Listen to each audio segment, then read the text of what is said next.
Physical relation, তাও আবার তোমার সঙ্গে, ভুলে যাও। তার থেকে ভালো পতিতালয়ে গিয়ে দেহের চাহিদা মিটিয়ে আসেন।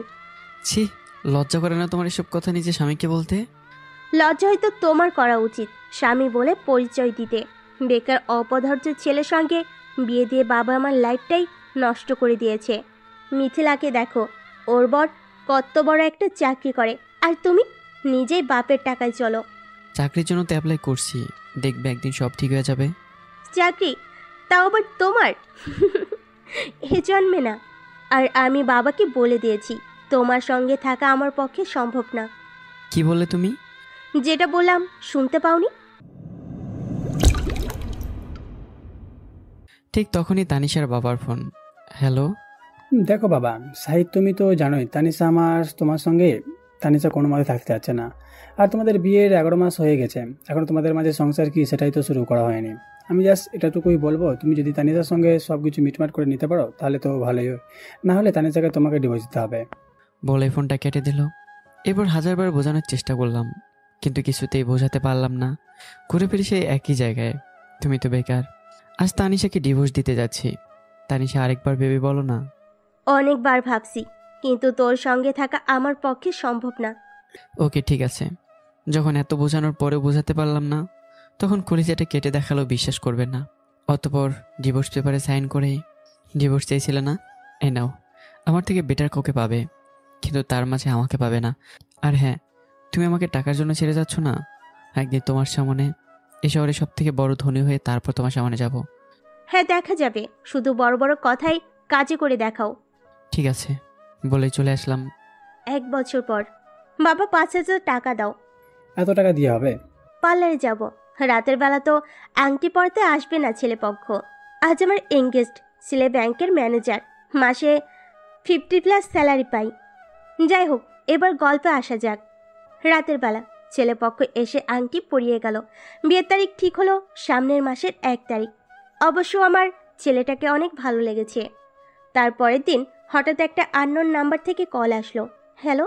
হ্যালো, আমি নীল। সরি, চিনতে পারিনি। ইটস ওকে, কেমন আছো? এই তো ভালোই, আপনি? ভালো। আচ্ছা, আজ বিকালের বেলা দেখা করতে পারবে? অবশ্যই। কোথায়? নীলাশা রেস্টুরেন্টে বিকাল ঠিক 5টায়। ওকে। বিকেলবেলা নীলাশা রেস্টুরেন্টে বসে আছি, ঠিক তখনই নীল আসলো। আপনি কিসে আসলেন? অটোতে। আপনার বাইক বা গাড়ি নেই? না, তবে নিব। হঠাৎ চোখটা পড়ল হোটেলের ওয়েটারের দিকে। আরে এটা সাইদ না? ভালো দেখলাম। আরে না, ওয়েটার হতো যোগ্যতা লাগে, এটা ও নেই। যাই হোক, বিয়ের আগে আপনার অতীতটা জানা ভালো। বলো, কি ছিল তোমার অতীত? এটা আমার সেকেন্ড বিয়ে। মানেটা খুব সহজ। আমার বাবা তার বন্ধুর ছেলের সঙ্গে জোর করে বিয়ে দেন। তার বাবা একদিন মারা যায়, কিন্তু ছেলেটার সামর্থ্য ছিল না আমাকে খাওয়ানোর। বেকার ছেলে কেমন হয় সেটা তো জানিনি। তাছাড়া ওনার সঙ্গে আমার আদৌ কোনো সম্পর্ক ছিল না, না ফিজিক্যাল না শারীরিক। শুধু এক ঘরেই থেকেছি, জাস্ট এতটুকুই। ছেলেটা কি এতটাই খারাপ ছিল যে তাকে ছেড়ে চলে আসলে সে নিশ্চয় তোমাকে মারধর করতো? মারধর কেন করবে? সে তো আমার চোখে চোখ রেখে কথা বলতেই পারতো না। হ্যাঁ, তার এদিকটা অবশ্য ভালো ছিল, কিন্তু তাই বলে সারাটা জীবন একটা বেকার ছেলের সঙ্গে থাকাটা অসম্ভব। আচ্ছা, একটা কথা বলি। জি বলেন। আমাকে ছেড়ে আবার যাবে না তো? পাগল নাকি? আচ্ছা, এসব কথা ছাড়ো, এখন বলো বিয়ে নিয়ে তোমার প্ল্যান কি? এখনো ভাবা হয়নি। ও আচ্ছা, আপনি বিয়েতে কাকে কাকে ইনভাইট করবেন? প্রথমত আমাদের সিনিয়র অফিসার, উনি খুব ভালো মানুষ, মাত্র 1 মাস হলো আমাদের ব্যাংকে জয়েন হওয়ার। তারপর আমার পরিবারের সবাইকে। নাইস। আমাদের তেমন কাউকে বলা নেই। যদি মনে কিছু না করো তাহলে একটা কথা বলি, তোমাদের ডিভোর্সের কতদিন হলো? 1 বছর 2 মাস। ও, এর মাঝে ছেলেটা কখনো তোমার সঙ্গে যোগাযোগ করার চেষ্টা করেনি? না, আর আমি কখনো চাইতামও না যে তার কোনো ফোন আসুক। আচ্ছা, আজ তাহলে আসি। ওকে, বাসা পর্যন্ত ছেড়ে দেই? না থাক, চলে যেতে পারবো। ওকে, আমি স্যারকে ইনভাইট করে আসি। তারপর একটা অটো নিয়ে স্যারের বাসায় আসলাম। স্যার, আসবো? হ্যাঁ এসো। স্যার, সামনের মাসের 1 তারিখে আমার বিয়ে, আপনাকে কিন্তু আসতেই হবে। আচ্ছা বাবা, আসবো। তা কেমন আছো নীল? জি ভালো, আপনি? ভালো। কি খাবে, চা না কফি? চা। তারপর স্যারের সঙ্গে কথা বলতে বলতে সন্ধ্যা হয়ে গেল। ওনার ব্যবহার বারবার আমাকে মুগ্ধ করে দেয়। একটা মানুষ এতটা ভালো কিভাবে হতে পারে সেটা ভাবতে অবাক লাগে। 15 দিন পর। হ্যালো, হ্যাঁ বলো। বিয়ের জন্য শপিংয়ে যাব। আপনি বসুন্ধরা শপিং মলে আসবেন প্লিজ। ওকে, কখন আসবা তুমি? আমি তো বাসা থেকে বের হয়ে গেছি। ও, তাহলে আমি শপিং মলে গেলাম, তুমি ওখানে আসো। আচ্ছা, কিছুক্ষণ পর। আচ্ছা, আমরা বিয়ের দিন ম্যাচিং করে কাপড় পরবো, কেমন? হুম। তারপর শপিং শেষে একটা রেস্টুরেন্টে বসে চা খেতে খেতে। ওয়াও, এই রেস্টুরেন্টটা তো অনেক সুন্দর আর গোছালো। আর তুমি জানো এই রেস্টুরেন্টের মালিক কে? না তো, আমি তো আজকেই প্রথম আসলাম। আমাদের ব্যাংকের সিনিয়র অফিসার স্যারের। উনি শখ করে এই রেস্টুরেন্টটা বানিয়েছেন। নিশ্চয়ই ওনার বইয়ের জন্য। আরে না, উনি তো সিঙ্গেল, এখনো বিয়ে করেনি। ও, উনি নিশ্চয়ই খুব বড় লোক। তবে অহংকারী না। আমি তো এই মানুষটাকে দেখার অপেক্ষায় আছি। সেদিনটা খুব শীঘ্রই আসতে চলেছে। দেখতে দেখতে আজ সেই দিনটা চলে আসলো। সমস্ত নিয়মকানুন মেনে বিয়েটা সম্পূর্ণ হলো। ঠিক তখনই জয় বাবাজি, তোর অফিসে স্যার আসলেন না তো? এখনই চলে আসবে? কথাটা বলতে না বলতেই একটা মার্সিডিজ গাড়ি চলে আসলো। গাড়িটা প্রচুর দামি। উনি চলে আসছেন, এটা ওনার গাড়ি। এই গাড়ি 15 কোটি টাকা দিয়ে কিনে নিয়েছেন। কথাটা শুনে মাথাটা বাজ পড়ার মতো অবস্থা। 15 কোটি চোখেও দেখিনি আমি। আমি গাড়ির দরজাটা খুলে দেই। উনি গাড়ির দরজাটা খুলে দিতেই সবকিছু মনে হলো নিস্তব্ধ হয়ে গেছে। চোখ দুটো দিয়ে মনে হয় স্বপ্ন দেখছি। আমার সামনে এখন যে দাঁড়িয়ে আছে সে আর কেউ নয়, 1 বছর আগের বেকার ছেলেটা। নিজের চোখকে বিশ্বাস করতে পারছি না। এটা কোনো স্বপ্ন নয় তো? একটা বেকার ছেলে 1 বছরে এত কিছু কিভাবে করলো? গাড়ি থেকে নামতে সে বিশ্বাসঘাতকের মুখটা দেখতে পেলাম, যে কিনা টাকার জন্য নিজের স্বামীকে ছেড়ে যায়। আর সে যাই হোক, কোনোদিন কারোর সাথে সংসার করতে পারবে না। স্যার, ভিতরে আসুন। তুমি এখানে? হোয়াট? আপনি আমাকে তুমি করে বলছেন? মানে কি নীল? এটা কোন ধরনের বেয়াদবি? সি নীল, তুমি আমাকে ডেকে নিয়ে এভাবে অপমান করবে ভাবতে পারিনি। স্যার, আপনি যেমনটা ভাবছেন আসলে সেটা নয়। ও হয়তো ভুলে বলে ফেলেছে। তুমি স্যারকে তুমি করে বলছো কেন? তোমাকে বলছি উনি আমার সিনিয়র। সিনিয়রকে কখনো তুমি করে বলে কেউ? সরি স্যার, বুঝতে পারিনি, মুখ ফসকে বেরিয়ে পড়েছে। It's okay. মেয়েটা তার জীবনে সব থেকে ভুলটা সেদিনই করেছিল, যেদিন সাইদের হাতটা ছেড়ে দিয়েছিল। কিন্তু আমি বাবা হয়ে মেয়ের কষ্ট সহ্য করতে পারছিলাম না, তাই বাধ্য হয়ে আমাকেও মেয়ের সঙ্গে তাল মিলাতে হয়। তাহলে তানিশের বিয়ে নীলের সঙ্গে হচ্ছে? ভালো। নীল, আমার একটা জরুরি কাজ আছে, আমাকে এখনই যেতে হবে। আর আমি দোয়া করছি যেন তোমাদের বিবাহিত জীবন সুখের হয়। এইটা নিন মিস তানিশ আক্তার। কি এটা? তাড়াহুড়োতে কিছু নিয়ে আসতে পারিনি। এতে 50,000 টাকা আছে, নিজের পছন্দের কিছু কিনে নেবেন। আসি তাহলে এখন। বলেই চলে আসলাম। জানি না হঠাৎ কেনই স্বার্থপর মেয়েটার কথা ভেবে অজান্তে চোখে পানি চলে আসলো। তো এবার আমাদের বিদায় নেওয়ার সময় হয়ে গেছে। বাবা, দোয়া করবেন যেন আমরা সুখী হই। দোয়া রইল। ড্রাইভার গাড়িটা নিয়ে আসলো।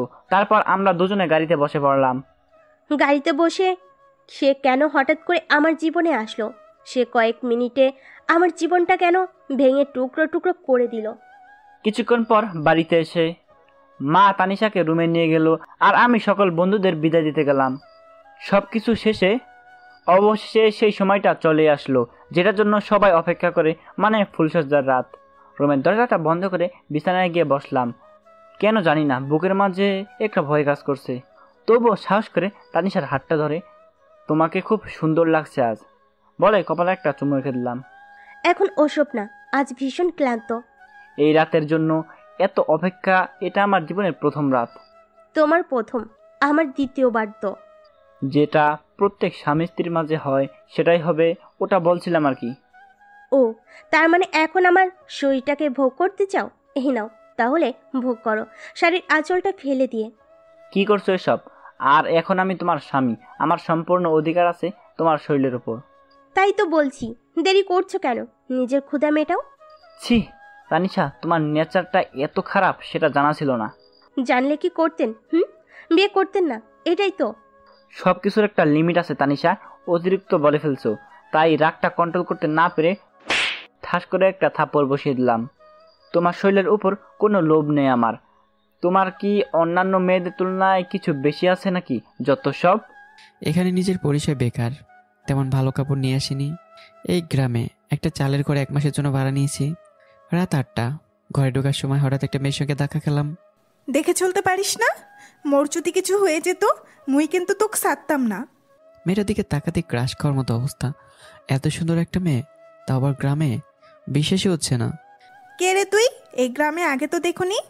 আমি কাল আসছি শহর থেকে, ওখানে গিয়েছিলাম চাকরির জন্য, কিন্তু হয়নি, তাই এখানে আসছি। ও, তার মানে তুই বেকার। আর তুই কার লগে শুদ্ধ ভাষা বলিস? হ্যাঁ, এটা গ্রাম, এখানে গ্রামের ভাষায় কথা বলবি। আচ্ছা, আপনার নামটা জানতে পারি? স্নেহা। তোর? বাহ, খুব সুন্দর নাম তো। আমার নাম সাইদ। তা খাওয়ার মতো তো কোনো টাকা নাই তোর কাছে। তুই ঘরে যা, আমি আসতেছি।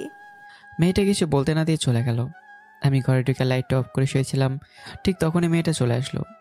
এই নে, তোর জন্য ভাত আর ডাল নিয়ে এসেছি।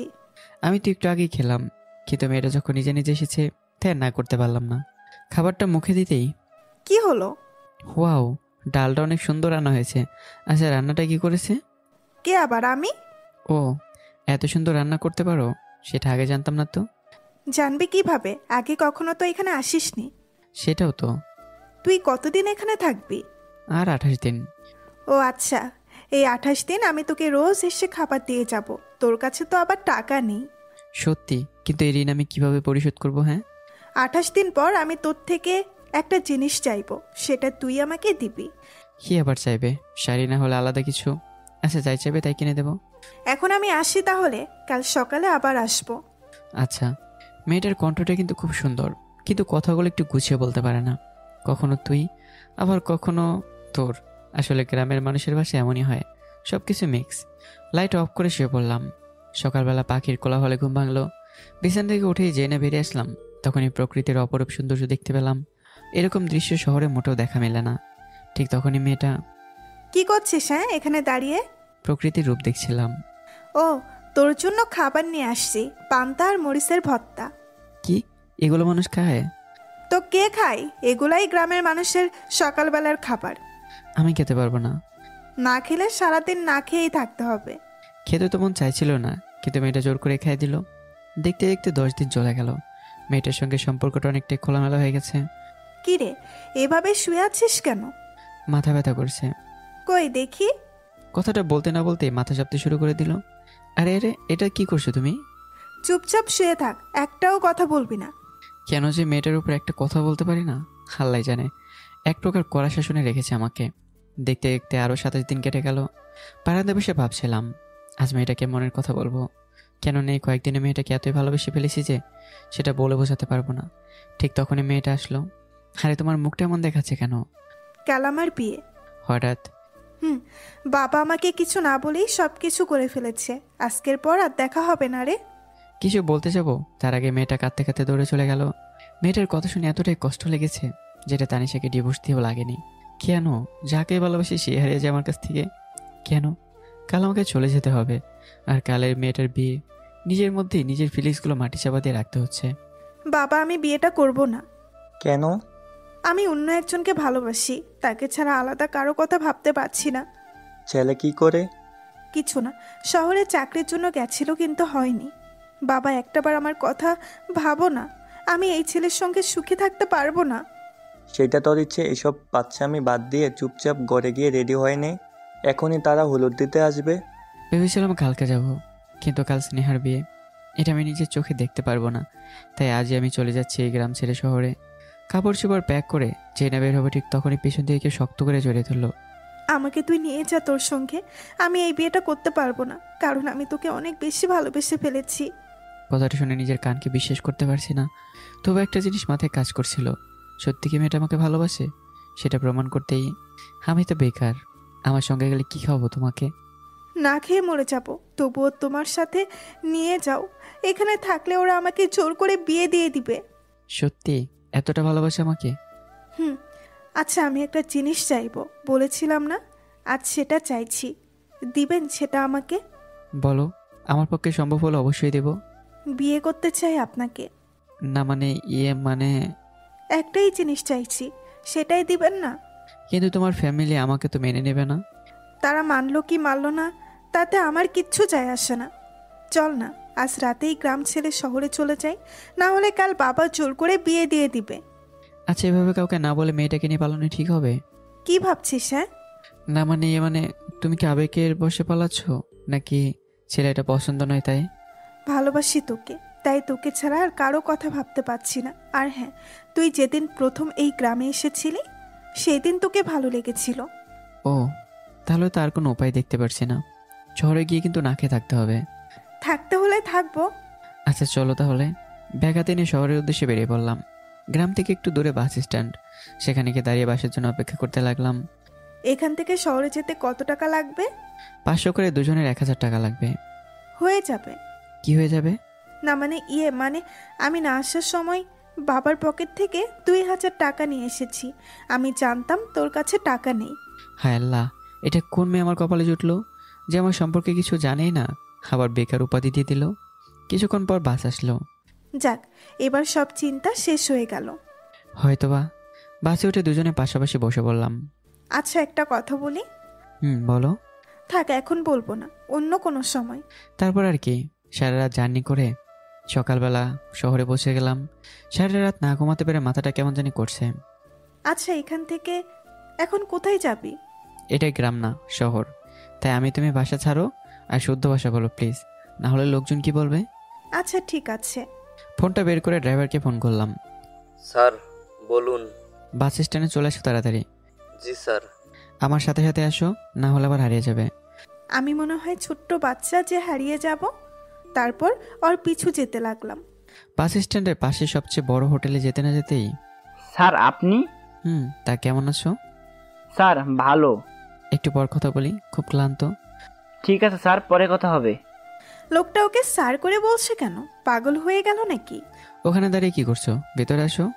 আচ্ছা, এত বড় হোটেলে তো আসলাম, অত টাকা আছে তোমার কাছে? আচ্ছা তুমি একটু চুপচাপ থাকো, সময় হলে সব জানতে পারবে। আচ্ছা। তারপর হালকা নাস্তা করে ফেললাম। স্যার পেমেন্ট ক্যাশ নাকি কার্ড করবেন? কার্ডে। তারপর বিলটা দিয়ে বাইরে আসতে দেখলাম ড্রাইভার গাড়ি নিয়ে চলে এসছে। কে এই ছেলেটা? এই ছেলেটাকে আমার বেকার মনে হচ্ছে না। নিশ্চয়ই আলাদা কোনো রহস্য আছে। থাকলেও আমার কি, আমার তাকে হলেই চলবে। কি হলো, ওভাবে দাঁড়িয়ে কি ভাবছো? কিছু না। গাড়িতে বসে পড়ো। বলো। হঠাৎ গাড়ি করে কেন? অত টাকা ভাড়া কই পাবো? ভাবো গাড়িটা তোমারই। ভাবলেই তো গাড়িটা আমার হয়ে যাবে। ভাবো তাহলে হয়ে যাবে। আচ্ছা ভাবলাম গাড়িটা আমার এখন। ড্রাইভার গাড়িটা কার? স্যার গাড়িটা তো আপনার, হঠাৎ এ প্রশ্ন করলেন কেন? দেখলে গাড়িটা আসলে আমারই। সত্যি? কি হলো, অবাক লাগছে নাকি? এটা তো কিছুই না, আর অনেক কিছু বাকি আছে। এমন না হয় যে এসব দেখে হার্ট অ্যাটাক করে মরে যায়। কি হলো, গাড়িতে উঠে বসো। বসতেছি। গাড়িতে ওঠার পর আচ্ছা তুমি কে বলো তো? আমি। আর হ্যাঁ, আগে কিন্তু আমাকে কিছু বলার সুযোগ দাওনি। এখন তুমি আমার মতো চুপচাপ সব কিছু দেখে যাও।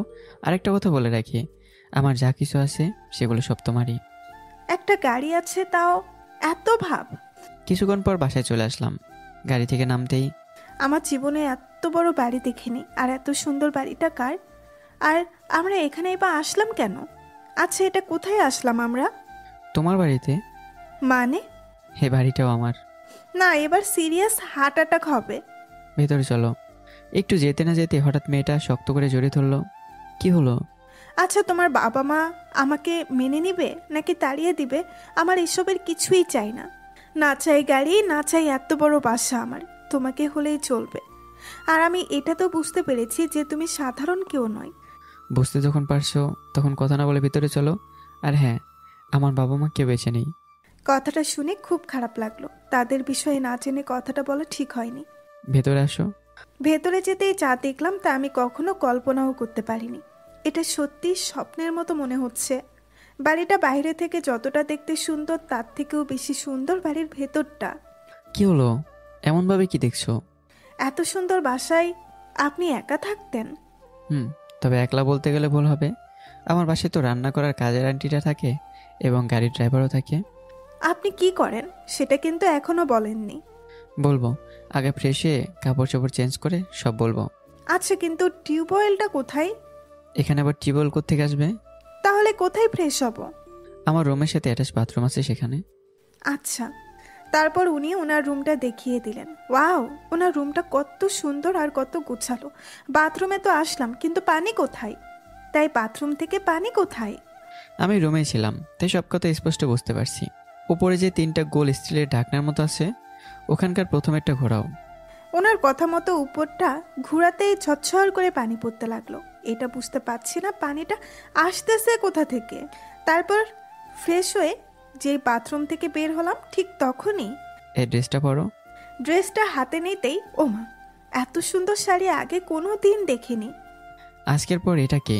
এর থেকে আরো সুন্দর ও দামি শাড়ি পরবে। তুমি পাশের রুম থেকে শাড়িটা পরে আসো, আমি ততক্ষণে রেস্ট নেই। আচ্ছা। স্নেহা রুম থেকে যেতেই বিছানায় শুয়ে পড়লাম। এতক্ষণে শরীরটা শান্তি পেল। শাড়িটা পরে নিজেই নিজেকে চিনতে পারছি না। আচ্ছা, এটা কি আমি নাকি অন্য কেউ? হালকা ঘুম ঘুম ভাব লেগে গেছিল। ঠিক তখনই আমাকে কেমন দেখাচ্ছে?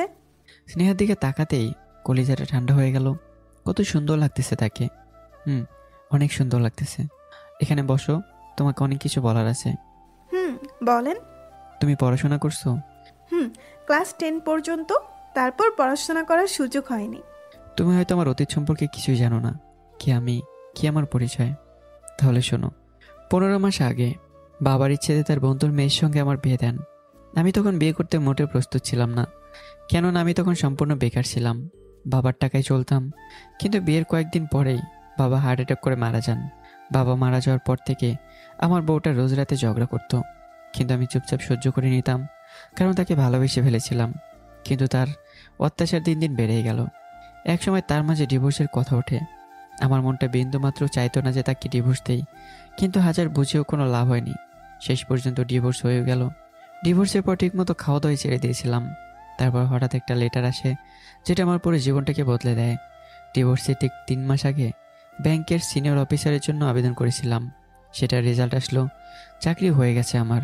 চাকরিতে জয়েনের কয়েকদিন পরই বাবার একটা চিঠি পাই ওনার আলমারিতে, যেটাতে লেখা ছিল, দুনিয়াতে বেঁচে থাকতে তোর মনের মতো কিছু দিতে পারিনি, কিন্তু আমার মৃত্যুর পর আমার সব জমানো টাকা তোর নামে হয়ে যাবে। তারপর আমি বাবার ব্যাংক অ্যাকাউন্ট চেক করে দেখলাম, বাবা সারা জীবনের টাকা আমার নামে লিখে দিয়েছেন। ব্যাংকে উনি 20 কোটি টাকা রেখেছিলেন আমার জন্য, কিন্তু বাবার ইচ্ছে ছিল একটা সুন্দর গাড়ি কেনার। তাই বাবার জন্য 15 কোটি টাকা দিয়ে গাড়িটা কিনি। হয়তো উনি বেঁচে নেই, তবু আমার মনে হয় উনি সবসময় আমার পাশে বসে আমার সাথে সব জায়গায় যান। এভাবে দেখতে দেখতে প্রায় 1 বছর কেটে যায়। আমি সেই স্বার্থপরটার কথা ভুলে গেছিলাম, কিন্তু হঠাৎ আমার জুনিয়র অফিসারের বিয়েতে সেই মেয়েকে আবার দেখতে পাই। তারপর সেই মেয়েটাকে আবারও বলে যেতেই তোমাদের গ্রামে যাই। এরপর সেখানে গিয়ে তোমাকে মন থেকে ভালোবেসে ফেলি। এত বড় একটা ঝড় বয়ে গেছে আপনার জীবনের উপর দিয়ে। তখনই স্নেহা আমাকে জড়িয়ে ধরে। আমার এসবের কিছুই দরকার নেই। আপনার সঙ্গে আমি গাছতলায় থাকতেও রাজি, কেননা এসব টাকা পয়সা 2 দিনের, আর ভালোবাসার মানুষটা সারা জীবনের। হ্যাঁ, তো একটা কথা ভাবছি, 4 দিন পর আমাদের বিয়ের আয়োজন করতে যাচ্ছি। বেশি বড় করে না, মোটামুটি ভাবে। আপনার যেটা ভালো মনে হয় সেটাই করেন, আমার কোনো আপত্তি নেই। হ্যাঁ, তুমি কয়েকদিনের রুমে একাই রাতে থাকবে, আমি পাশের রুমটায় থাকবো। কেন? একসাথে থাকলে কি হবে? একসঙ্গেই থাকবো সারা জীবন, শুধুমাত্র 4টা দিন। আচ্ছা। তারপর সময় তার মতো চলতে লাগলো। দেখতে দেখতে 3টা দিন কেটে গেল। মোটামুটি ভালোই আয়োজন করা হয়েছে। সারা বাড়িটা লাইট দিয়ে সাজানো হয়েছে। 50 জনের মতো মানুষকে খাওয়ানোর ব্যবস্থা করা হয়েছে। এক কথায় সব কিছু ওকে। তারপরের দিন সব নিয়ম নীতি মেনে আমাদের বিয়েটা সম্পূর্ণ হলো। ওনার অফিসিয়াল সবাই এসেছিলেন, তারপর আশেপাশের কয়েকজন। সবাই আসলো, কিন্তু নীল আসলো না কেন? ওকে এতবার করে বললাম, ওর কিছু আবার হয়ে যায়নি তো? একটা ফোন দিয়ে জেনে নেই। ফোনের ওপর ফোন দিয়ে যাচ্ছি, ধরছে না। হঠাৎ যখনই ফোনটা তুললো, কান্না মিশ্রিত কণ্ঠে, স্যার, আপনি প্লিজ নীলকে আমার কাছে ফিরিয়ে দিন। হ্যালো, কে কথা বলতেছেন? আমি তানিশা। নীল হঠাৎ করে অজ্ঞান হয়ে গেছে, ওর এখনো পর্যন্ত জ্ঞান ফেরেনি। আপনি প্লিজ একবার আসুন না। ওকে, যাবো নাকি যাব না? একদিকে স্নেহা ওয়েট করছে, আর ওদিকে না গেলেও হয় না। কি করি এখন? এখন একটাই উপায় আছে, স্নেহাকে আমার সঙ্গে নিয়ে যেতে হবে, নাহলে মেয়েটা একলা বাড়িতে থাকতে ভয় পাবে। তাড়াতাড়ি রুমের দিকে গেলাম। সেই কখন থেকে সেজে আছি, এখনো আসছে না কেন? রুমের মধ্যে যেতেই স্নেহা, এই শাড়িটা চেঞ্জ করে নতুন একটা শাড়ি পরো, এক জায়গায় যাবো। এত রাতে কোথায় যাবেন? আর আজ না আমাদের ফুলসজ্জার রাত? কথাটা বোঝার চেষ্টা করো, এটা আমিও জানি, কিন্তু না গেলেও হয় না, যাওয়াটা খুবই দরকার। আচ্ছা ঠিক আছে, আমি শাড়িটা চেঞ্জ করে আসতেছি। আমি ততক্ষণে ড্রাইভারকে গাড়িটা বের করতে বললাম। কিছুক্ষণ পর স্নেহা নিচে নামলো। দুজনে গাড়িতে বসে নীলের বাসার উদ্দেশ্যে বেরিয়ে পড়লাম। গাড়িতে আচ্ছা, একটা কথা বলবো? হ্যাঁ বলো। ছোট থেকে শুনেছি ফুলশয্যার রাত নাকি বিড়াল মারতে হয়। তা আমি তো আমাদের রুমে বিড়াল দেখলাম। আচ্ছা, বিড়াল কি কেউ ছেড়ে দিয়ে যায়? এগুলো মিথ্যা কথা, আসলে এমন কিছুই হয় না, সব মানুষই মিথ্যা কথা। ও, তাই এত রাতে কোথায় যাচ্ছি? গেলেই বুঝতে পারবে। কিছুক্ষণ পর নীলের বাসায় পৌঁছে গেলাম। সেখানে যেতেই স্পষ্ট শুনতে পাচ্ছি, এই উঠো না, আমি আর কখনো তোমার সঙ্গে ঝগড়া করব না, তোমার সব কথা মেনে চলবো। মেয়েটার কি হয়েছে? ও এমনভাবে কাঁদছে কেন? ভেতরে চলো, নিজে বুঝতে পারবে। ভেতরে যেতেই, দেখুন না, নীলা আমার সঙ্গে কথাই বলছে না। নীল, এই নীল, না, ও শরীরটা তো ঠান্ডা হয়ে আসতেছে, এক্ষুনি ডাক্তারকে ফোন করতে হবে। ডাক্তারকে ফোন করে তাড়াতাড়ি আসতে বললাম। ডক্টর এসে নীলকে চেক করে বলল, পেশেন্টের অবস্থা খুব খারাপ, আমি জ্ঞান ফেরার ইনজেকশন দিয়ে দিয়েছি, শীঘ্রই জ্ঞান ফিরে আসবে। Thanks doctor. নাইম, এই মেয়েটিকে? জি, আমার বউ। হাউ সো ওয়ার্ড গ্রে, কবে বিয়ে করলি? আজকেই। কথাটা শুনেই তানিশা ফ্যাল ফ্যাল করে আমার দিকে তাকিয়ে আছে। ওটা ওর কর্মফল। আমাদের যাওয়ার সময় হয়ে গেছে। আর হ্যাঁ, যাওয়ার আগে একটা কথা বলছি, মানলে মানবা, না হলে নাই। নিজের স্বামীর খেয়াল রেখো, না হলে জীবনে অনেক পস্তাতে হবে। বলে চলে আসলাম। কে মেয়েটা আর ছেলেটাই বা কে? ছেলেটা নীল, আমার জুনিয়র অফিসার। আর মেয়েটা সেই যে টাকার জন্য নিজের স্বামীকে ছেড়ে দিয়েছিল। তার মানে এই সেই মেয়েটা? তুমি কেন আসলে এখানে? আমি আগে জানলে একদম আসতে দিতাম না। ও মা, তাই নাকি? ওই মেয়েটা তোমাকে এত কষ্ট দিচ্ছে আর তুমি তার স্বামীকে দেখার জন্য ড্যাং ড্যাং করে এখানে চলে আসলে? না মানে, এটা তো আমার কর্তব্য। মেয়েটাকে রাগলে অনেক কিউট লাগে, যখন রেগে যায় গালগুলো রাগে লাল হয়ে যায়। আজকের পর থেকে আর যদি আসো তাহলে? আসবো না, হয়েছে। বিয়ের পর কিন্তু সবাই বইয়ের কথা মেনে চলে, তুমিও চলবা। এই কথাটা কোথাও লেখা আছে নাকি? বেশি কথা না বলে বাসায় চলো। তারপর বাসার উদ্দেশ্যে বেরিয়ে পড়লাম। বাসায় ফিরতে সকালও এসেছে। স্নেহা তো গাড়িতেই ঘুমিয়ে গেছে। মেয়েটাকে ঘুমন্ত অবস্থায় খুব সুন্দর লাগে। বাসায় এসে স্নেহাকে কোলে করে বিছানায় এনে শুয়ে দিলাম। আমি নিচে এসে ফ্রেশ হয়ে এক কাপ চা খেয়ে খবরের কাগজ পড়তে শুরু করলাম। হঠাৎ চোখ পড়ল, একটা বিশাল রেস্টুরেন্ট বিক্রি করা হবে। আচ্ছা, এই রেস্টুরেন্টটা কিনে যদি স্নেহার নামে লিখে দিই তাহলে অনেক হ্যাপি হবে, আর এটা আমি ওকে সারপ্রাইজ দেবো। নিচের দেওয়া নাম্বারে কল করে রেস্টুরেন্টটা কিনে ফেললাম। ওদিকে মেয়েটা শেষে এভাবে আমাদের মান সম্মান মাটিতে মিশিয়ে দিল। সব কপালের দোষী স্নেহার মা। কাল মায়া বিদেশ থেকে ফিরবে, ওকে আনতে যেতে হবে। মায়া স্নেহার ছোট বোন, বিদেশে লেখাপড়া করছে, কাল দেশে ফিরবে। আজ থেকে স্নেহা নামের আমাদের কোনো মেয়ে ছিল সেটা ভুলে যাও। একটা বেকার অপদার্থ ছেলের সাথে পালালো যার কোনো স্ট্যাটাস নেই। কাল মায়কে আনতে আমরা দুজন যাব। ঘুম ভাঙতেই নিজেকে রুমের মধ্যে দেখলাম। আমি তো গাড়িতে ছিলাম, বাসায় কখন আসলাম? ঠিক তখনই ছেলেটা তো আমাদের দিকে এগিয়ে আসতেছে। হ্যাঁ। আসসালামু আলাইকুম আন্টি। ওয়ালাইকুম সালাম। আপনারা সবাই কেমন আছেন? আপনারা হয়তো আমাকে ঠিক চিনতে পারেননি। আরে তুমি পিছনে লুকিয়ে আছো কেন? স্নেহা তো সামনে আসতে চাইছিল না, তাও হাতটা ধরে জোর করে সামনে নিয়ে আসলাম। এদিকে ভয়ে আমার হাত পা কাঁপতেছে, আর উনি আব্বু আমার সামনে দাঁড় করিয়ে দিলেন। এবার তো নিশ্চয়ই চিনতে পারছেন। হ্যাঁ। আসলে ভুলটা আমারই ছিল। এভাবে বিয়ের আগের দিন নিয়ে আসাটা হয়তো বা উচিত হয়নি, কিন্তু কি করব বলেন, পরিস্থিতি মানুষকে বাধ্য করে দেয়। আপনাদের সঙ্গে এভাবে দেখা হবে কখনো কল্পনা করিনি। ইনফ্যাক্ট আমি আপনাদের চিন্তাও না। এইমাত্র স্নেহা বলল আপনার ওর মা বাবা, তাই আপনাদের সঙ্গে কথা বলতে চলে আসলাম। স্নেহার জন্য গ্রামে আমাদের মান সম্মান মাটিতে মিশে গেছে। ওকে আমি কখনো ক্ষমা করতে পারবো না। প্লিজ এভাবে বলবেন না। স্নেহা আপনাদের খুবই ভালোবাসে, সেটা কেউ বুঝতে না পারলেও আমি বুঝতে পারি, কারণ সে সারাটা দিন আমার সাথেই থাকে। আর তাকে বাইরে থেকে যতটা খুশি দেখতে পাচ্ছেন, একবার যদি তার মনের ভেতরটা দেখতে পারতেন তাহলে আপনাদের প্রতি হয়তো ওর ভালোবাসাটা দেখতে পারতেন। ভুল কে না করে? সব ভুলের ক্ষমা হয় না। আপনার বাবা হয়ে এই কথাটি কিভাবে বলতে পারছেন? ও যদি আমাদের প্রতি এতটুকু ভালোবাসা থাকতো তাহলে এভাবে পালিয়ে আসতো না। আর যে ছেলের সঙ্গে পালিয়েছিল সে কোথায়? আমি সে ছেলে। আপনি একটু আগে বললেন না ওর আপনার প্রতি একটু ভালোবাসা নেই? একবার লক্ষ্য করে দেখেছেন স্নেহা মাথাটা উঁচু করে আপনার চোখের দিকে তাকাতেই পারছে না?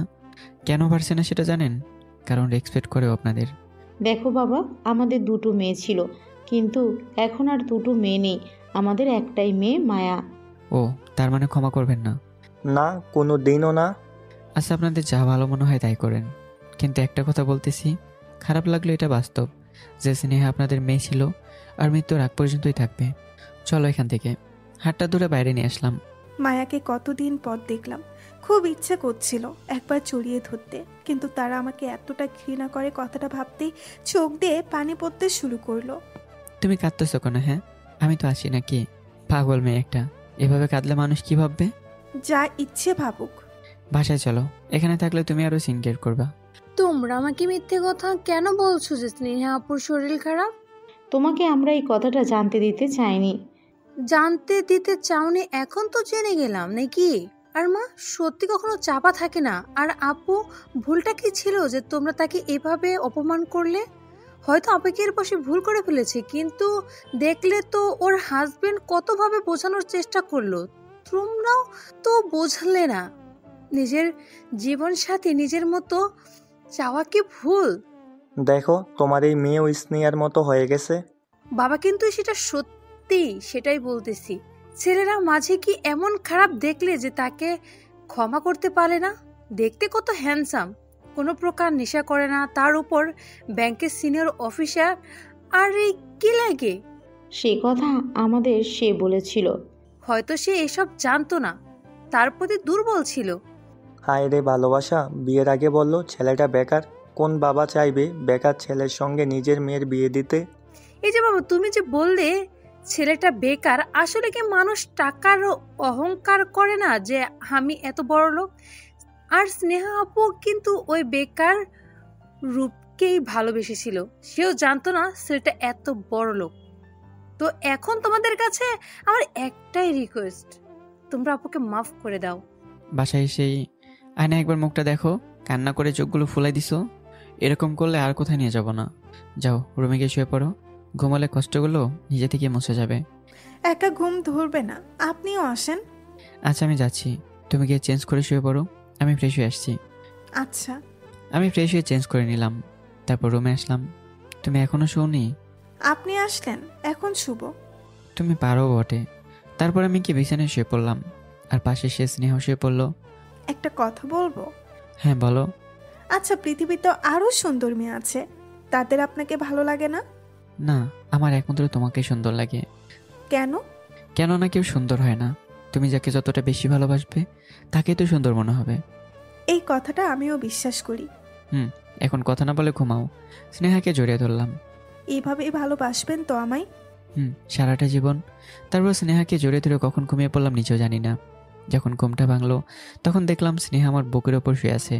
মানুষ বলে বুকের ওপর কিছু রাখলে ভারী লাগে, কিন্তু কই, স্নেহা তো আমার উপর সম্পূর্ণটাই শুয়ে আছে, আমার তো একটু ভারী লাগতেছে না। ঠিক তখনই কলিং বেলটা বেজে ওঠে, কেউ বারবার বাজিয়ে যাচ্ছে। স্নেহাকে বিছানায় শুয়ে দিয়ে নিচে চলে আসলাম, কে আসছে সেটা দেখতে। দরজা খুলতেই দেখলাম একটা মেয়ে বাইরে দাঁড়িয়ে আছে। জি, আমি স্নেহাপুর ছোট বোন মায়া। ও, ভেতরে আসো, ভেতরে এসে বসো। বাইরে থেকে এসেছো অনেক ক্লান্ত, তাই না? রহিমা আন্টি, ফ্রিজ থেকে জুসটা এনে দিও তো। থাক, লাগবে না, আমি আপুর সাথে একটু কথা বলতে চাই। ও তো এখন ঘুমাচ্ছে, কিছুক্ষণ আগেই ঘুমালো। ও, তাহলে কি কথা বলতে পারবো না? কেন পারবা না? তুমি কি এখনই চলে যাবে নাকি? হ্যাঁ। এই কথা বললে তো হবে না। তুমি আমাদের বাসায় প্রথম আসলে আর আজই চলে যাবে, এটা কখনো হয়? আজ রাতটা এখানে থেকে কাল যাবে। না বাবা মা, তখন রাগ করে আমি বিকেলে চলে যাব বলে আসিনি। ও কিছু হবে না, আজ তো থাকতেই হবে তোমাকে। এত করে যখন বলছেন তখন না হয় থেকেই যাব। ওপরে আসো। তারপর দুজনে উপরে আসলাম, এসে স্নেহাকে ডাকতে শুরু করলাম। স্নেহা, এই স্নেহা, ওঠো। কি হয়েছে? তোমার বোন আসছে। ও, এখানে আসতে যাবে কেন? ও আমাদের বাসা চিনে নাকি? উঠে দেখো আসছে কিনা। বিছানা থেকে উঠতেই দেখলাম মায়া বাহিরে দাঁড়িয়ে আছে। বিশ্বাস হলো এবার? তোমরা কথা বলো, আমি নিচে আছি। মায়া, তুই জড়িয়ে ধরে?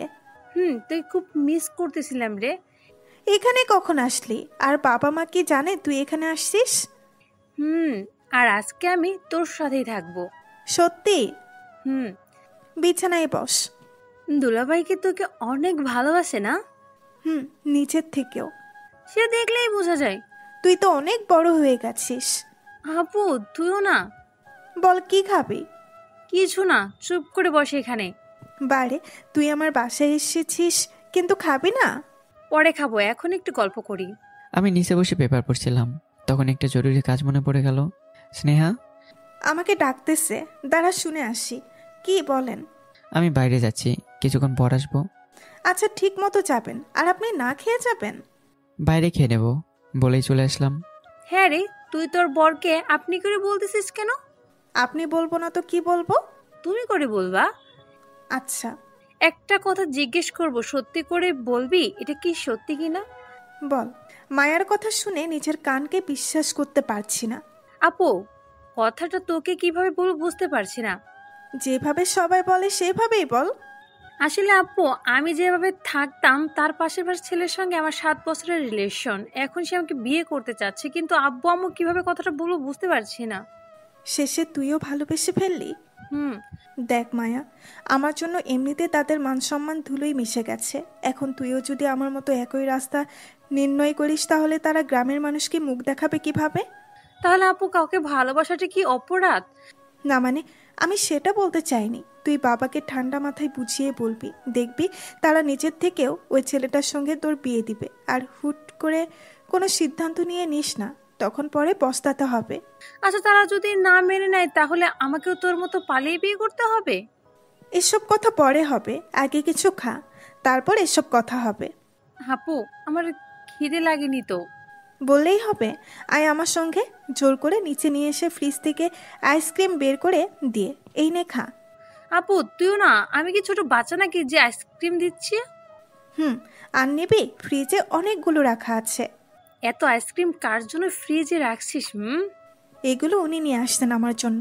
তাই বলে এতগুলো? একটা কথা না বললেই না। তোর খবর অনেক ভালো, না হলে এমন স্বামী কপালে জুটে। হয়তো এটাই আমার কপালে লেখা ছিল। আচ্ছা বিরিয়ানি খাবি? না। আরে খুব টেস্ট খেতে, একটু খেয়ে দেখ না। আপু, আমি কি রাক্ষস নাকি যে এতগুলো খাবো? না খায় না খায় শরীরের কি অবস্থা করছিস দেখছিস। আর কিছু খাবি? না। লজ্জা পাচ্ছিস নাকি? লজ্জা পেতে যাবো কেন? বলা তো যায় না। আচ্ছা তুই একটু বস, আমি ওনাকে একটু ফোন করে জিজ্ঞাসা করে আসি যে কখন বাসায় আসবে। কিছুক্ষণ পর। হ্যালো। বলো। তুমি কখন বাসায় আসবে? হঠাৎ স্নেহার মুখে তুমি কথাটা শুনে সক্ষার মতো অবস্থা। এই মেয়েটা কখন যে কি করে বসে তার কোনো গ্যারান্টি নেই। প্রথমে তুই, তারপর আপনি, এখন আবার তুমি। কি হলো, কিছু বলছো না কেন? ফিরতে রাত হবে। ফিরতে রাত হবে কেন? আরে বাবা, একটা কাজে আসছি, বলে আসছি তো তোমাকে। তবুও তাড়াতাড়ি চলে আসার চেষ্টা করবা। আচ্ছা আচ্ছা রাখছি তাহলে। ওকে রাখো। আপু, তুই এত খেয়াল রাখিস তোর বরের? রাখবো না? আমরা কি 5টা 10টা বর আছে? আমার তো একটাই বর, তার খেয়াল না রাখলে কার রাখবো? সেটাও আবার ঠিক। আচ্ছা কতদিন থাকবি রে তুই বাংলাদেশে? 10 দিনের মতো, তারপর চলে যাব। এখানে একটা ভালো জব অফার আছে। ও। তারপর 2 বোন গল্প করতে করতে রাত হয়ে গেল। কাজগুলো শেষ করে বাসায় ফিরতে ফিরতে একটু দেরি হয়ে গেল। বাসায় কলিং বেলটা সে কখন থেকে বাজাচ্ছি, দরজা খুলে দেওয়ার কোনো নামগন্ধই দেখছি না। উনি চলে আসছে, আমি দরজাটা খুলে দিয়ে আসতেছি। দরজাটা খুলে দিতেই? এতক্ষণ লাগে দরজা খুলে দিতে? না মানে মানে শুনতে পাইনি। আচ্ছা ঠিক আছে, এভাবে মন খারাপ করলা কেন? আমি কি তোমার উপর রাগ করলাম নাকি? মিথ্যুক, এক্ষুনি তো রাগ করলা। এটাকে আবার রাগ করা বলে নাকি? বলে। আচ্ছা যা বাবা, আর করবো না। এবার তো হ্যাপি নাকি? আচ্ছা আমি ফ্রেশ হয়ে আসতেছি, তুমি ততক্ষণে খাবার রেডি করো। আচ্ছা। ফ্রেশ হয়ে কাপড়গুলো বদলে খাবার টেবিলে বসলাম। মায়া কোথায়? উপরে। ডাক দাও, সে কি রাতে ডিনার করে ফেলেছে নাকি? না। তাহলে 3 জনে একসাথে মিলে আজ রাতে ডিনার করব। ওকে ডাক দাও। মায়া, এই মায়া, নিচে আই, তোর দুলাভাই তোকে ডাকতেছে। আসতেছি। চেয়ারটা টেনে বস। আপু, আমার খিদে পায়নি। তা বললে হয়? তুমি আমাদের বাসায় প্রথম আসছো, না খেয়ে থাকতে দিতে পারি? একটু খাবি? বস। একটু কিন্তু। তারপর 3 জন মিলে একসঙ্গে ডিনার করলাম। তারপর কিছুক্ষণ গল্প করার পর অনেক রাত হয়ে গেছে, এবার ঘুমাতে যাও মায়া। আচ্ছা ঠিক আছে। আমাদের পাশের রুমটাতে যাও। আচ্ছা। স্নেহা, তুমি কি মায়ের সঙ্গে থাকতে চাচ্ছ? না তো, কেন? এমনি বললাম, একলা একটা রুমে যদি ওর থাকতে ভয় লাগে তাই বললাম আর কি। লাগবে না, ওর ভয়ও কি ছোট বাচ্চা? না, এবার তুমি রুমে গিয়ে শুয়ে পড়ো। তুমি কি করবা? টিভিতে খবরটা দেখে আমি যাচ্ছি। আমিও খবর দেখবো তোমার সঙ্গে। আচ্ছা, এখনই কিছু বললে আবার মন খারাপ করবে। টিভিটা অন করতেই একটা ভয়ানক আত্মা চিৎকার শুনতে পেলাম। সেটা শুনেই স্নেহা দৌড়ে এসে শক্ত করে জড়িয়ে ধরলো। সাথে সাথে চ্যানেলটা বদলে ফেললাম। এত ভয় লাগে ভূতকে? খুব ভয় লাগে। সেটা তোমাকে দেখলে বোঝা যায়। খবর দেখে শেষ করে যে রুমে গেলাম অমনি বাইরে জোরে জোরে বাতাস বইতে লাগলো। এই বুঝি ঝড় উঠলো। আকাশটা পুরো কালো মেঘে ঢেকে গেছে। বৃষ্টি হবে প্রচুর, তাই না? ছাদে যাবা? অনেকদিন হলো বৃষ্টিতে ভিজিনি। চলো। ছাদে আসতে না আসতেই বৃষ্টি পড়তে শুরু করলো। ছাদে দাঁড়িয়ে বৃষ্টিতে ভিজার মজাই আলাদা। বৃষ্টির সঙ্গে যখন হালকা বাতাস বয়ে যাচ্ছিল, হালকা ঠান্ডায় স্নেহার ঠোঁটগুলো কাঁপতে শুরু করেছিল।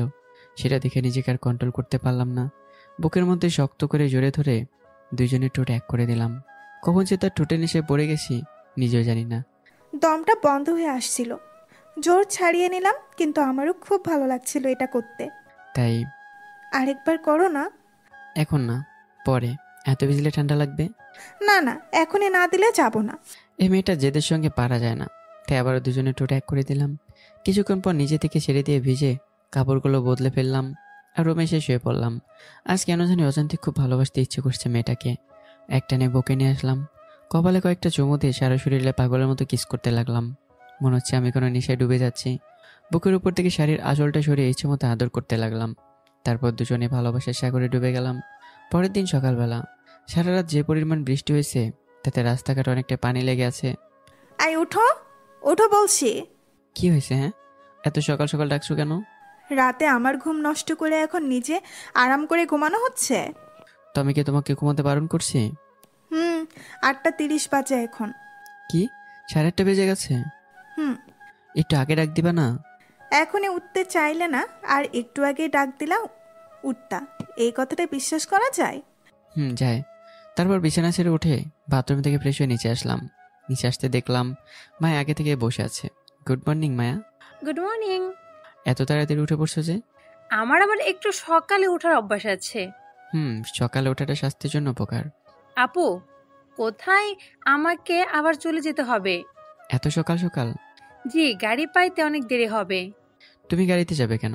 আমাদের গাড়ির ড্রাইভার তোমাকে দিয়ে আসবে। তার কোনো দরকার হবে না। সেটা তোমার না ভাবলেও চলবে। একেবারে খেয়ে দিয়ে তারপরে যাবে। ফ্রেশ হয়ে নিচে আসতেই চলে আসছে তোমার আপু। আপু দেখো না, দুলাভাই আমাকে এখন যেতে দিচ্ছে না। এক্ষুনি তুই কোথায় যাবি? একেবারে বিকালে যাবি। আপু তুমিও, তোমার থেকে দুলাভাই অনেক ভালো। কেন? দুলাভাই তো আমাকে নাস্তা না করে তারপর যেতে বলছে, তুমি বলছো বিকেলে যেতে। ও বললেই হবে তুই বিকেলে যাবি, এটাই ফাইনাল। এই বিষয়ে আর একটা কথাও বলবি না। হয়ে গেল? কি? কিছু না।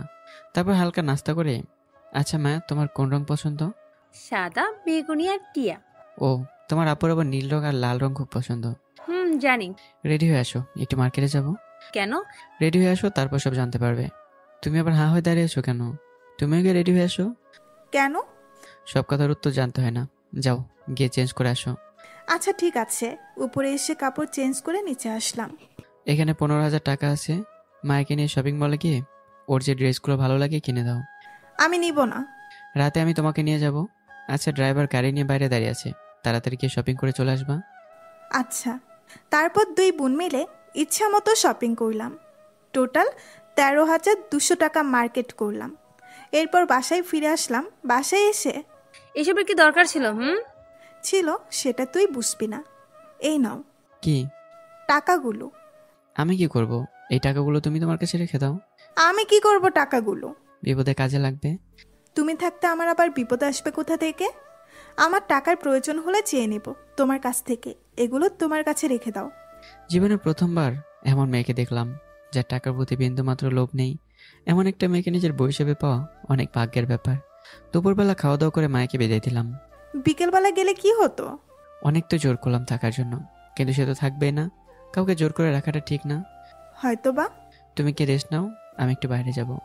দুপুরবেলা কোথায় যাবা? অফিসের কিছু কাজ আছে। না গেলে হয় না? না। আচ্ছা এখন তাহলে আমি আসি। তুমি কিন্তু গিয়ে ঘুমাবা এখন ভালো মেয়ের মতো। আচ্ছা আসি তাহলে। তারপর বাসা থেকে বেরিয়ে পড়লাম। হঠাৎ রাস্তায় তানিশের সাথে দেখা। 5টা মিনিট কথা বলা যাবে? আপনার সাথে আমার কোনো কথা থাকতে পারে বলেও তো মনে হচ্ছে না, তবুও বলেন। একটা সত্যি কথা বলবেন? আপনি এখনো আমাকে ভালোবাসেন, তাই না? আমিও আপনাকে এখনো অনেক ভালোবাসি। আমি কি আপনার লাইফে ফিরে আসতে পারি? কথাটাই শেষ না হতেই কষিয়ে গেলে একটা থাপ্পড় বসিয়ে দিলাম। রাস্তার মানুষগুলো আমাদের দিকে তাকিয়ে আছে। থাকুক, তাতে আমার কি। এই কথাটা যদি দ্বিতীয়বার আর বলেছেন তাহলে চলন্ত গাড়ি নিচে ফেলে দেবো আপনাকে। আপনাকে ভালোবাসবো আমি? ঘৃণা করি আপনাকে। যেখানে টাকার জন্য নিজের স্বামীকে ছেড়ে চলে যায়, তাকে আবার আমি ভালোবাসবো? কিসের অভাব ছিল আমার? 3 বেলা পেট ভরে তো খেতে পারতে। কোনোদিনকে না খেয়েছিলেন? আর এইসব কথা এখন বলে লাভ কি? যা বলছেন আর কোনোদিন যে কথাগুলো না শুনি, স্নেহা শুনলে কষ্ট পাবে। আপনি তো টাকার জন্য ছেড়ে গিয়েছিলেন, আর স্নেহা আমার কাছে আসছিল আমার টাকা ছিল না বলে। আপনার মতো টাকার প্রতি ওর বিন্দুমাত্র লোভ নেই। কথাটা শেষ না হতেই রাস্তা দিয়ে যাওয়ার সময় সব কথা শোনার পর নিজের উপর কন্ট্রোল থাকাটা অসম্ভব। নিজেকে কন্ট্রোল করতে না পেরে শরীরের সমস্ত শক্তি দিয়ে 2 গালে 2টা থাপ্পড় বসিয়ে দিলাম। হ্যাঁ, মারো, আরো মারো। মারতে মারতে মেরে ফেলছো না কেন? নীল, তুমি তোমার ওয়াইফকে বোঝাও, ও যেন দ্বিতীয়বার এই ভুলটা না করে। ওর হয়তো বা কোনো মান সম্মান নেই, আমার তো আছে নাকি? সরি স্যার, ওর পক্ষ থেকে আমি ক্ষমা চাইতেছি। It's okay. বাড়ি চলো। যাবো না। যাবে না মানে? তুমি যাবা, তোমার বাপ যাবে। হাতটা ধরে টানতে টানতে বাসায় নিয়ে আসলাম। কোন সাহসে স্যারকে তুমি এই কথা বলছো? আমি তোমাকে কেন বলতে যাব? বলবে মানে? কি কি লুকাচ্ছ আমার কাছ থেকে? আজ বলতেই হবে। বলবো না। কি করবে? কি করব তাই তো। এমনিতে মাথাটা আগে থেকে গরম ছিল, তার উপর মুখে মুখে তর্ক। ঘরের দরজাটা লাগিয়ে দিয়ে প্যান্ট থেকে বেলটা খুলে ইচ্ছে মতো মারতে শুরু করলাম। বেল্টের প্রত্যেকটা আঘাত কালো দাগ হয়ে যাচ্ছে। তোমার জন্য আমার সব মান সম্মান ধুলোয় মিশে গেছে, শুধুমাত্র তোমার জন্য। মারতে মারতে একসময় বেলটাও ছিঁড়ে গেল। সমস্ত শরীরটা ব্যথায় টনটন করছে, মাথাটা ঘুরতে শুরু করেছে। নিজেকে আত্মরক্ষা করার মতো শক্তিটুকুও নেই। চোখ দিয়ে ঝাপসা দেখতে শুরু করেছি, মাথাটা ভারী হয়ে আসছে। একসময় অজ্ঞান হয়ে মাটিতে পড়ে গেলাম। রাগের মাথায় মেয়েটাকে থাপ্পড় মারাটা ঠিক হয়নি। যাই গিয়ে সরি বলে আসি নীলের বাসায় যেতে। নীল, তুমি এটা কি করছো? যা করছি তাতে আমার কোনো আফসোস নেই। তাই বলে এইভাবে মারলা কেন? মেয়েটার পেট থেকে মায়ের আঘাতে রক্ত বের হয়ে যাচ্ছে। তুমি মানুষ না জানোয়ার? কেউ এভাবে কাউকে মারে? পাশে রাখা পানির গ্লাস থেকে পানি নিয়ে মুখে ছিটিয়ে কোনো লাভও হয়নি। নীল, তানিশাকে তুলে বিছানায় শুয়ে দাও। পারবো না। কি বললে? আরেকবার বলো। স্যার, এটা আমার পার্সোনাল ব্যাপার, তাই এতে আপনার নাক গলানোর কোনো দরকার নেই। ওকে, অ্যাজ ইউ উইশ। যাই সে তাই করো, এতে আমার কোনো আপত্তি নেই। তবে হ্যাঁ, মেয়েটার কিছু হয়ে গেলে তোমার চাকরিটা রক্ষা করতে পারবে তো? সত্যি তো, তানিশার কিছু হয়ে গেলে ওর বাবা মা তো আমাকে ছেড়ে দিবে না। আমার বিরুদ্ধে নারী নির্যাতনের কেস করলে চাকরিটা চলে যাবে। তাই মাটিতে থেকে তুলে বিছানায় শুয়ে দিয়ে ডাক্তারকে আসতে বললাম। সত্যি তো, নীলের বউকে মারুক, মেরে ফেলুক, তাতে আমার কি? তাই এসবের মধ্যে না থাকাটাই ভালো। যে কাজের জন্য আসছিলাম তার বিপরীত ঘটে গেল। এখন আর কোথাও যাব না, সোজা বাড়িতে চলে যাব। ইস, এভাবে কেউ কাউকে মারে? জামা খুলে দেখ, পুরো পিঠ হয়ে গেছে, রক্তগুলো জমে। এই ব্যথা 1 মাসেও যাবে না। বেশি বকবক না করে যেই জন্য আসতেন সেটা করেন। আমার কাজ শেষ। 24 ঘন্টার মধ্যে জ্ঞান ফিরে আসলে ভালো, না হলে কোমায় চলে যাবে। কথাটা শুনে নিজের উপর নিজেরই ঘৃণা আসছে। ঠিকই তো, এভাবে মারাটা উচিত হয়নি। ডাক্তার চলে যাওয়ার পর রুমের দরজাটা লাগিয়ে জামাটা খুলে দেখলাম সত্যি পিঠটা কালো হয়ে গেছে, যেখানে সেখানে থেকে রক্ত বের হচ্ছে। অর্ধেকটা জামা রক্তে লাল হয়ে গেছে। এখন কি করব কিছুই বুঝতে পারছি না। হাজার হোক বউ আমার, একবারও তার মনের কথাটা কেন খুলে বলল না। নিজের বাড়ি থেকে বেরোয় সোজা বাসায় চলে আসলাম। বাসায় আসতেই তোমার হাত থেকে রক্ত বেরোচ্ছে কেন? এই রে, তানিশার হাতে যে রক্ত লেগেছিল সে তো দেখছি আমার হাতে লেগে গেছে। না মানে মানে এটা রক্ত না, রং। এটা রং? বিশ্বাস হচ্ছে না। আমি কি তোমাকে মিথ্যা কথা বলতে যাব? না। আচ্ছা বাবা, ফ্রেশ হয়ে আসো তো। আচ্ছা, ফ্রেশ হয়ে আসি। সত্যি করে বলো, কি হয়েছে তোমার? ফ্রেশ হয়ে আসি? কই কিছু না তো। আচ্ছা, একবার কি নীলকে ফোন করে বলবো তানিশার জ্ঞান ফিরল কিনা? না, নিশ্চয়ই কিছু হয়েছে, না হলে এত চিন্তিত লাগতো না। না থাক, তাদের ব্যক্তিগত লাইফ নিয়ে আমার মাথা ঘামানোর কোনো প্রয়োজনই নেই। তুমি কি লুকাচ্ছ আমার থেকে? কিছু না, মাথাটা ব্যথা করছে, টিপে দাও তো। এই কথাটা বলতে এতক্ষণ লাগলো? না মানে ভাবলাম তুমি তখন আবার টেনশন করবে, তাই বলিনি। না বললে আরো টেনশন হতো। তারপর ওনার মাথাটা চিপতে শুরু করলাম। একটা কথা বলবো? বলো। থাক, আজ না। কেন? এমনি। আচ্ছা হয়েছে। এত তাড়াতাড়ি ব্যথা ছেড়ে গেল? ব্যথা করলেই তো ছাড়তো। আমার কাছে বসো তো। বসলাম। আমি অফিসের কাজে 15 দিনের জন্য দেশের বাইরে যাব। না, আমি তোমাকে যেতে দিব না। যেতে হবেই, এটা বাধ্যতামূলক। আমি একলা থাকতে পারবো না তোমাকে ছাড়া। তুমি যখন বাসা থেকে কিছুক্ষণের জন্য বের হয়ে যাও তখন প্রত্যেকটা সেকেন্ড এক একটা বছরের মতো লাগে। আর 15 দিন আমি তোমাকে ছাড়া থাকতে পারবো না। আমি যে নিরুপায়। না, আমি যেতে দিব না। ছোট বাচ্চার মতো কান্না করলে কি সমস্যার সমাধান হবে? তাহলে বলো যাবে না, না হলে আরো কাঁদবো। আচ্ছা বাবা, যাব না, হয়েছে? এই মেয়েটার সঙ্গে পারা যায় না। এখনই কাঁদতেছিল আর এখনই আসতেছে। বাবা যে এগুলো। ঠিক তখনই কোনো উপায় না পেয়ে স্যারকে ফোন দিলাম। নীল হঠাৎ ফোন করলো কেন? হ্যালো স্যার, একটু আমার বাসায় আসবেন প্লিজ। কেন, কি হয়েছে? তানিশার অবস্থা খুব খারাপ হয়ে যাচ্ছে। ধীরে ধীরে আমি কি করব কিছু বুঝতে পারছি না। আমি আসতেছি 15 মিনিটের মধ্যেই। কে ফোন করছিল? অফিস থেকে ফোন করলো যে কি যেন একটা ফাইল আসছে, ওটা দেখতে যেতে বলতেছে। এখন রাত হয়ে গেছে তো। তবুও যেতে হবে। তুমি খেয়ে শুয়ে পড়ো কেমন? কেন, তুমি কখন আসবে? ঠিক নেই, আমি বাসার ডুপ্লিকেট চাবি নিয়ে যাচ্ছি। তুমি ভিতর থেকে ভালো করে লক করে শুয়ে পড়ো। আচ্ছা। আসি। আচ্ছা আচ্ছা। মিথ্যা কথা বলে বেরিয়ে আসলাম। যদি সত্যিটা কখনো জানতে পারে তাহলে অনেক কষ্ট পাবে। গাড়িটা নিয়ে দ্রুত নীলের বাসায় চলে আসলাম। স্যার দেখুন না, ওর তো জ্ঞান ফিরছেই না। দ্রুত হাসপাতালে নিয়ে যেতে হবে। কি হলো, নিয়ে চলো। আমার কাছে এখন 1 টাকাও নেই। আমি দেব, চলো। তারপর বিছানা থেকে তুলে গাড়িতে বসালাম। ঠিক তখনই নীল, তানিশার বেঁচে নেই। স্যার কি বলছেন আপনি? এটা সত্যি বলছি। তানিশার নিঃশ্বাস চিরজীবনের মতো বন্ধ হয়ে গেছে। না, এটা হতে পারে না। বিশেষ না হলে দেখো, তানিশার শরীর ঠান্ডা হয়ে গেছে, নিঃশ্বাস নিচ্ছে না। স্যার, আমি মেরে ফেললাম তানিশাকে, এখন আমার কি হবে? তানিশার বাবা মাকে জানিয়েছো? না স্যার, আপনার পায়ে পড়ছি, প্লিজ আমাকে বাঁচান। পারবো না। প্লিজ স্যার, পায়ে ধরে। আমি না হয় বাঁচিয়ে নেব, কিন্তু তানিশার লাশটা কি করবে? স্যার, শহরের বাইরের জঙ্গলটাতে কবর দিয়ে আসি, তাহলে কেউ জানতে পারবে না। আমি পারবো না। Please sir. নীলের কথাটা ফেলতে পারলাম না। গাড়িতে করে নিয়ে গিয়ে শহরের বাইরের জঙ্গলটাতে কবর দিয়ে আসলাম তানিশার লাশটাকে। নিজেকে এখন খুনি মনে হচ্ছে, কারণ নীল যে অন্যায়টা করেছে তার অর্ধেক অংশীদার এখন আমিও। এই হাত দিয়ে তানিশার লাশটাকে এই জনমানবহীন জঙ্গলে কবর দিয়ে আসলাম। এই হাতে স্নেহাকে কিভাবে স্পর্শ করব, নিজের উপরই ঘৃণা আসছে। স্যার, এবার বাসায় যাই, অনেক রাত হয়েছে। চলো। নীল করে বাসায় দিয়ে এসে আমি বাড়িতে চলে আসলাম। ডুপ্লিকেট চাবি দিয়ে ভেতরে ঢুকে গোসল করে নিলাম। কাপড় চেঞ্জ করার সময় হঠাৎ পেছনে যা দেখলাম তা দেখে হার্ট অ্যাটাক হওয়ার মতো অবস্থা। পিছনে তানিশা দাঁড়িয়ে আছে। এটা কিভাবে হতে পারে? আমি একটু আগে নিজের হাতে তানিশাকে কবর দিয়ে আসলাম। তার মানে এটা তানিশার আত্মা ওর মৃত্যুর প্রতিশোধ নিতে আসছে। ভয়ে ভয়ে আমার হাত পা কাঁপতে শুরু করে দিয়েছে। দেখো, আমার দিকে আসবে না, কিন্তু এর ফল ভালো হবে না। আপনি প্লিজ শান্ত হন, আমি মরিনি। সব আত্মাগুলো একই কথা বলে। বিশ্বাস হচ্ছে না, তাই তো? আমাকে ছুঁয়ে দেখেন, তাহলে আপনার বিশ্বাস হবে। আমি মরিনি, এখনো বেঁচে আছি। ভয়ে ভয়ের হাতটা নেড়ে দেখলাম, সত্যি এটা তানিশা। তাহলে আমি কাকে কবর দিয়ে আসলাম? ওটা আমি ছিলাম না, আল্লাতে কেউ ছিল। মানে কিছু বুঝতে পারছি না। আপনি যখন নীলকে বলেছিলেন আমার কিছু হয়ে গেলে ওর চাকরিটা চলে যাবে, তখন ও ভয় পেয়ে আমাকে মাটি থেকে তুলে বিছানায় দিয়ে ডাক্তারকে ফোন করে। ডাক্তারকে আমি বলেছিলাম আমার জ্ঞান না ফিরলে কোমায় চলে যাব, কিন্তু এটা কখনো ভাবিনি যে নীল আমাকে মারতে চাইবে। ডাক্তার চলে যাওয়ার পর নীল আমাকে গলা টিপে মারার চেষ্টা করে, কিন্তু আমি কোনো মতে নিজেকে ছাড়িয়ে নিয়ে পালিয়ে আসি। তারপর নীল হাসপাতাল থেকে একটা মেয়ের লাশ নিয়ে এসে আপনাকে বলে আমার অবস্থা খারাপ হয়ে গেছে। তারপর প্ল্যান করে আপনার দ্বারা এসব করে। ও, তার মানে এই ছিল নীলের মনে। তাই তো বলি, মেয়েটার লাশ থেকে কাপড়টা সরাতে দিচ্ছিল না কেন? আমি শুধু এতটুকুই বলতে আসছি, নীল আপনার অনেক বড় ক্ষতি করার প্ল্যান করতেছে। হয়তো আমাকেও পাগলের মতো খুঁজতেছে, পেলে হয়তো মেরেই ফেলবে। শেষে কিনা যাকে বিশ্বাস করলাম সে এমন প্রতিদান দিল। আমি এখন আসি তাহলে।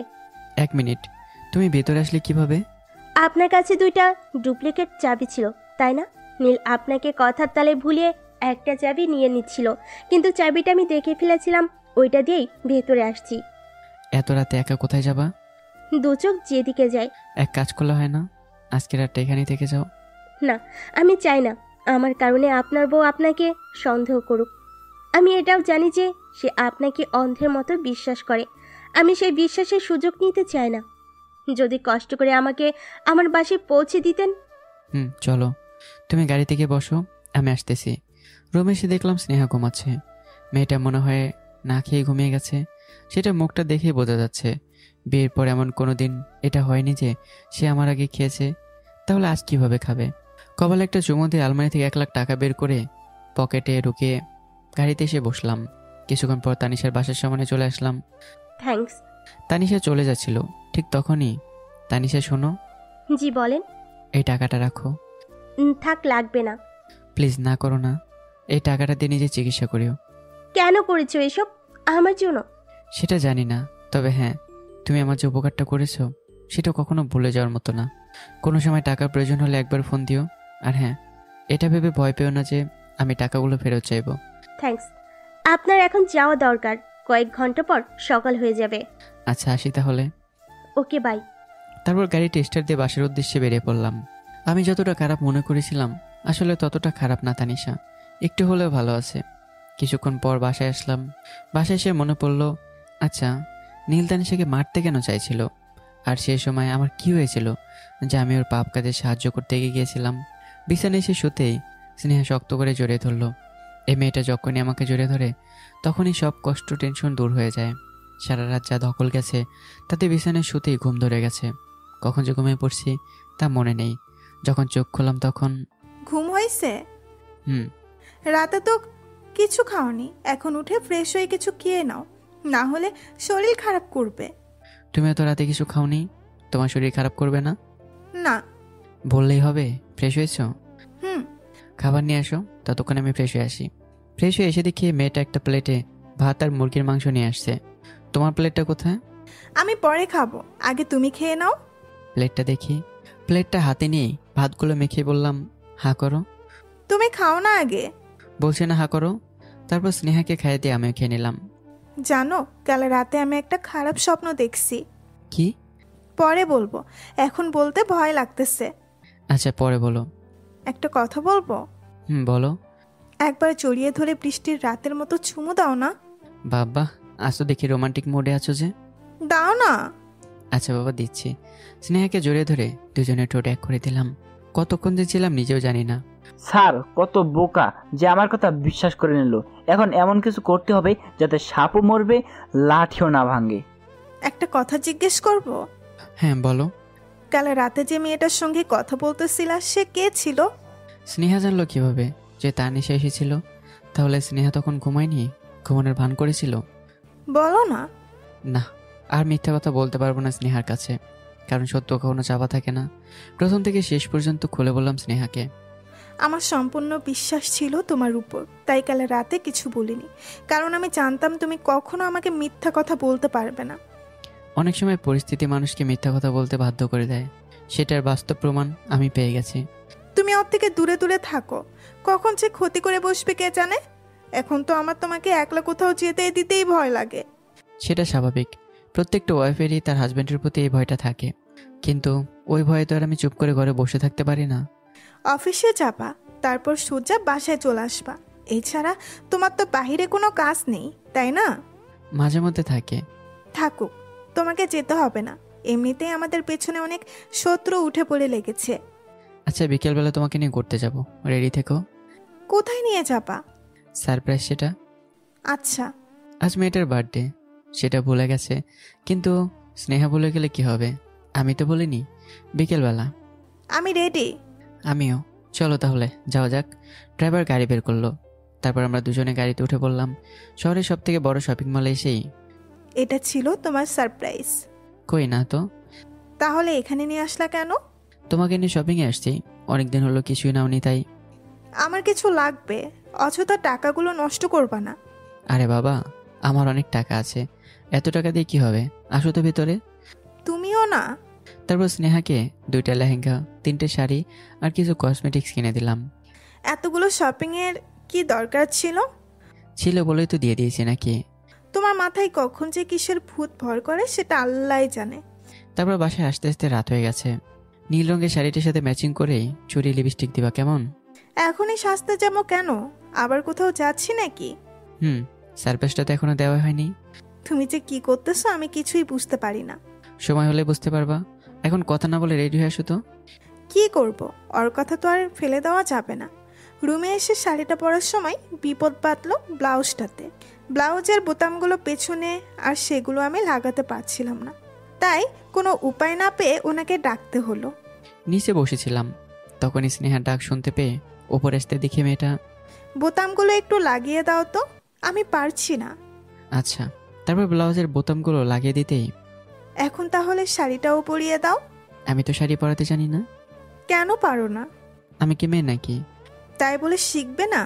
আচ্ছা, আমি যেভাবে শাড়িটা পরতেছি সেটা ভালোভাবে দেখবা, পরে কিন্তু তোমাকেই আমাকে শাড়ি পরাতে হবে। শাড়িটা পরে ম্যাচিং চুড়ি, সাথে হালকা লিপস্টিক পরে নিলাম। আয়নায় নিজেকে দেখে নিজেকেই চিনতে পারছি না। স্নেহাকে যে তখন কতটা সুন্দর লাগছিল বলে বোঝাতে পারবো না। মনে হচ্ছিল তার সৌন্দর্যের মাঝে ডুবে যাই। মনে হচ্ছিল আস্ত একটা পরি আমার সামনে দাঁড়িয়ে আছে। কি দেখছো এভাবে? তোমাকে।